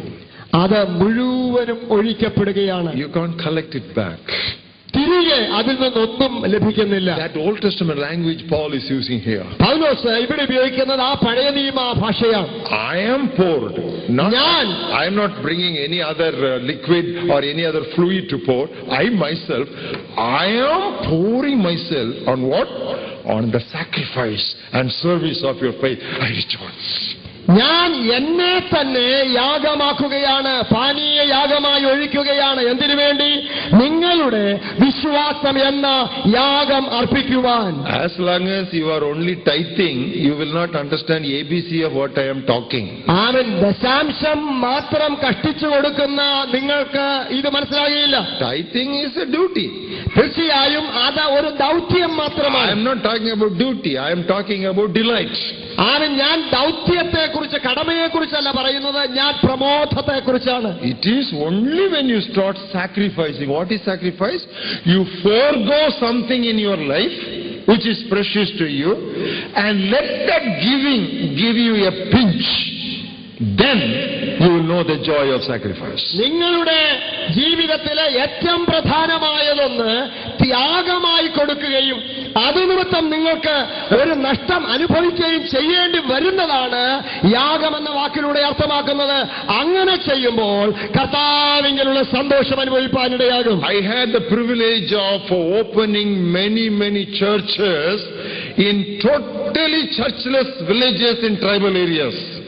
ഗോത്രവാസികൾ താമസിക്കുന്ന ഇടയിൽ സഭകളില്ലാത്ത സ്ഥലങ്ങളിൽ പലയിടത്തും സഭകൾ സ്ഥാപിക്കുവാൻ ദൈവം കൃപയാൽ എനിക്ക് ഭാഗ്യം തന്നിട്ടുണ്ട്. Opening of church buildings. ആമേൻ. സഭാ ഹോളുകൾ പണിയപ്പെടുവാൻ സ്ഥാപിക്കുവാൻ ഇടയായിട്ടുണ്ട്. Something happened in one such situation. ആമേൻ. അങ്ങനെയുള്ള ഇടങ്ങളിൽ ഒരു സംഭവം ഞാൻ ഓർക്കുന്നു. I finished my preaching. എന്റെ പ്രസംഗം കഴിഞ്ഞപ്പോൾ I was standing there by the side. ഞാൻ ഇങ്ങനെ പുൽപ്പിന്റെ സൈഡിൽ നിൽക്കുകയാണ്. The tribal people were coming one after the other to give an offering unto God. ആദിവാസികൾ ദൈവത്തിന് വേണ്ടി യാഗം അർപ്പിക്കുവാൻ വേണ്ടി ഓരോരുത്തരായി വരുന്നു. There came one woman. അവിടെ ഒരു സ്ത്രീ വരുന്നു. ഞാൻ ശ്രദ്ധിച്ചു. A tattered old saree. ആമേൻ. അവൾ ധരിച്ചിരിക്കുന്നത് കീറി പഴകിയ ഒരു സാരിയാണ്. Just trying to cover her naked body. ആമേൻ. വളരെ കഷ്ടിച്ച് അവൾ ഈ ശരീരത്തെ ഒന്ന് മറച്ചിരിക്കുന്നു. It was a cold time. It was up on a 5,000 feet altitude. ഏതാണ്ട് 5000 അടി ഉയരത്തിലുള്ള ഒരു സ്ഥലം, വളരെ ശൈത്യം അനുഭവിക്കുന്ന മേഖല. She brought a goat to the church. ആ സ്ത്രീയെ ഒരു ആട്ടിൻകുട്ടിയെ സഭയിലേക്ക് കൊണ്ടുവന്നിരിക്കുക. She gave the tie line of the goat into my hand. ആമേൻ. ആ ആട്ടിൻകുട്ടിയുടെ കയർ എന്റെ കയ്യിൽ തന്നു. And you know what she told me? എന്താണ് പറഞ്ഞതെന്നറിയാമോ? I want to speak. എനിക്ക് പറയാനുണ്ട്. I said, okay, you speak. ഞാൻ പറഞ്ഞു, തീർച്ചയായും നിങ്ങൾ You സംസാരിക്കാം. know what she said? അവൾ പറഞ്ഞതോ, I had 2 goats. എനിക്ക് 2 ആട്ടിൻകുട്ടി ഉണ്ടായിരുന്നു. One goat I wanted to give to God. എനിക്ക് 1 ദൈവത്തിൽ കൊടുക്കണമായിരുന്നു. But that one goat which I decided to give to God, that became sick and died last week. ദൈവത്തിന് വേണ്ടി കൊടുക്കുവാൻ ഞാൻ പ്രതീക്ഷിച്ച് മാറ്റിവെച്ചിരുന്ന ആടിൻകുട്ടി കഴിഞ്ഞയാഴ്ച ചത്തുപോയി. And this is the only goat that is left. എന്നാൽ ഇപ്പോൾ 1 മാത്രമേ എന്റെ കയ്യിലുള്ളൂ. And this is my only livelihood. എന്റെ ജീവിതത്തിലുള്ള ഉപജീവന മാർഗം ഇത് തന്നെയാണ്. And the one which I wanted to give God died, so I wanted to give this goat to God. Please take it. ദൈവത്തിന് വേണ്ടി ഞാൻ വേർതിരിച്ചു നിർത്തിയിരുന്നതോ ചത്തുപോയി. എന്നാൽ എനിക്ക് ഇനി ശേഷിക്കുന്നത് കർത്താവിന് വേണ്ടി കൊടുക്കുവാൻ ഞാനിതാ താല്പര്യപ്പെടുന്നു. ദയവായി സ്വീകരിച്ചാൽ. I am confessing before this august audience that my hands began to shiver because I hesitated to receive the toil oil from. മഞ്ഞരായ ശ്രോതാക്കളെ, നിങ്ങളുടെ മുമ്പിൽ നിന്ന് ഈ കാര്യം ഏറ്റു പറയുന്നതിൽ എനിക്ക് വിറയൽ തോന്നുന്നു. കാരണം ഈ ആടിന്റെ കയറ് ഏറ്റുവാങ്ങുവാൻ എനിക്ക് ഭാരമുണ്ടായി. I thought I had sacrificed so much in my life. ഞാൻ വിചാരിച്ചത് ഞാനാണ് ഏറ്റവും കൂടുതൽ കർത്താവിന് വേണ്ടി ത്യജിക്കുന്നയാള്. A gold medalist from IIT leaving his job to become a missionary leader was not anything that was liked or appreciated by many people. ഒരു gold മെഡലിസ്റ്റായി വിദ്യാഭ്യാസം പൂർത്തിയാക്കിയ ഞാൻ ജോലി രാജിവെച്ച സുവിശേഷ വേലയ്ക്ക് വേണ്ടി ഇറങ്ങുക എന്ന് പറഞ്ഞാൽ അല്പം ത്യാഗമാണ്. So somewhere at some recess in my chicken brain I was thinking, what a big sacrifice Brother Stanley has made. എന്റെ ചിക്കൻ ബ്രെയിനിൽ എവിടെയോ ഒക്കെ ഒളിഞ്ഞു കിടന്നൊരു ചിന്ത ഇതായിരുന്നു, ധാരണ ഇതായിരുന്നു, ഞാൻ സ്റ്റാൻലി എന്ന ഞാൻ എത്രയോ വലിയ യാഗമാണ് അർപ്പിച്ചിരിക്കുന്നത്. But that act of that woman put this 6-footer to shame. എന്നാൽ ആ ഗോത്രവാസി ആദിവാസി സ്ത്രീയുടെ ആ വാക്ക് കേട്ടപ്പോൾ ഈ 6 അടി നീളമുള്ള എന്റെ പാദം കുനിയുവാനിടയായി. She gave total. I was talking about tithe, but she gave total. ഞാൻ ദശാംശത്തെ കുറിച്ചാണ് പ്രസംഗിച്ചു വന്നത്, പക്ഷേ അവളോ തനിക്കുള്ളതെല്ലാം കൊടുത്തവൾ. What have you sacrificed to bless others? ഞാൻ ചോദിക്കട്ടെ, മറ്റുള്ളവരുടെ അനുഗ്രഹത്തിനായി നിങ്ങൾ എന്ത് ത്യാഗം ചെയ്തിരിക്കുന്നു? What have you sacrificed? നിങ്ങൾ എന്ത് യാഗമാക്കിയിരിക്കുന്നു? You will understand the joy of the Lord when you are poured on the sacrifice of others. നിങ്ങളെ തന്നെ ഒരു യാഗമായി അർപ്പിക്കുവാൻ തയ്യാറാകുമ്പോൾ അതിന്റെ സന്തോഷം നിങ്ങൾക്ക് പ്രാപിപ്പാനിടയായി തീരും. 10thly and lastly, അവസാനമായി 10ാമതായി, what is the joy of the Lord? എന്താണ് യഹോവയിലെ സന്തോഷം? It's joy of second coming. ക്രിസ്തുവിന്റെ മടങ്ങി വരവിന്, 2ാം വരവിന് സന്തോഷമാണ്. You can read Philippians 4:4 and 5. Philippi ലേഖനം 4-ാം അധ്യായം 4-5 വാക്യം. This is what Paul wrote. പൗലോസ് അപ്പോസ്തലൻ അവിടെ ഇതാണ് പറയുന്നത്: Rejoice in the Lord is at hand. കർത്താവ് വരുവാൻ അടുത്തിരിക്കുന്നു, സന്തോഷിപ്പീൻ. When we really rejoice in his salvation, രക്ഷയിൽ നാം വാസ്തവമായി സന്തോഷിക്കുന്നുവെങ്കിൽ, when you rejoice in submission to God, സമർപ്പണത്തിൽ നാം സന്തോഷിക്കുന്നുവെങ്കിൽ, when you rejoice in your saintliness and in your sanctification, നിങ്ങളുടെ വിശുദ്ധീകരണത്തിൽ നിങ്ങൾ സന്തോഷിക്കുന്നുവെങ്കിൽ, പാട്ടിൽ സന്തോഷിക്കുന്നെങ്കിൽ, when you rejoice in the scriptures, തിരുവചന ധ്യാനത്തിൽ സന്തോഷിക്കുന്നുവെങ്കിൽ, when you rejoice with singing, ആരാധനയിൽ സന്തോഷിക്കുന്നുവെങ്കിൽ, when you rejoice in supplication, പ്രാർത്ഥനയിൽ സന്തോഷിക്കുന്നുവെങ്കിൽ, when you rejoice with the saints of God, വിശുദ്ധന്മാരുമായുള്ള കൂട്ടായ്മയിൽ സന്തോഷിക്കുന്നുവെങ്കിൽ, when you rejoice in soul winning, ആത്മാക്കളെ നേടുന്നതിൽ സന്തോഷിക്കുന്നുവെങ്കിൽ, when you rejoice by sacrificing, ത്യാഗത്തിൽ സന്തോഷിക്കുന്നെങ്കിൽ, at the second coming of the Lord you will enter the joy of the Lord. ക്രിസ്തുവിന്റെ മടങ്ങി വരവെങ്കിൽ നിങ്ങൾ സന്തോഷത്തിലേക്ക് പ്രവേശിപ്പാൻ ഇടവരും. It is my prayer and good wish for every one of you that you would give attention to each of these areas that I have taught you yesterday and today, and you will understand that the joy of the Lord is your strength. നിങ്ങൾക്ക് വേണ്ടിയുള്ള എന്റെ പ്രാർത്ഥനയും എന്റെ ആഗ്രഹവും ഈ 10 കാര്യങ്ങളും നിങ്ങൾ വരുന്ന ദിവസങ്ങളിൽ ധ്യാനിക്കുകയും ചിന്തിക്കുകയും ചെയ്യുക. നിങ്ങൾ ക്രിസ്തുവിന്റെ സന്തോഷത്തിൽ വരവെങ്കിൽ അധികം സന്തോഷത്തിലേക്ക് പ്രവേശിപ്പാനിടവരും.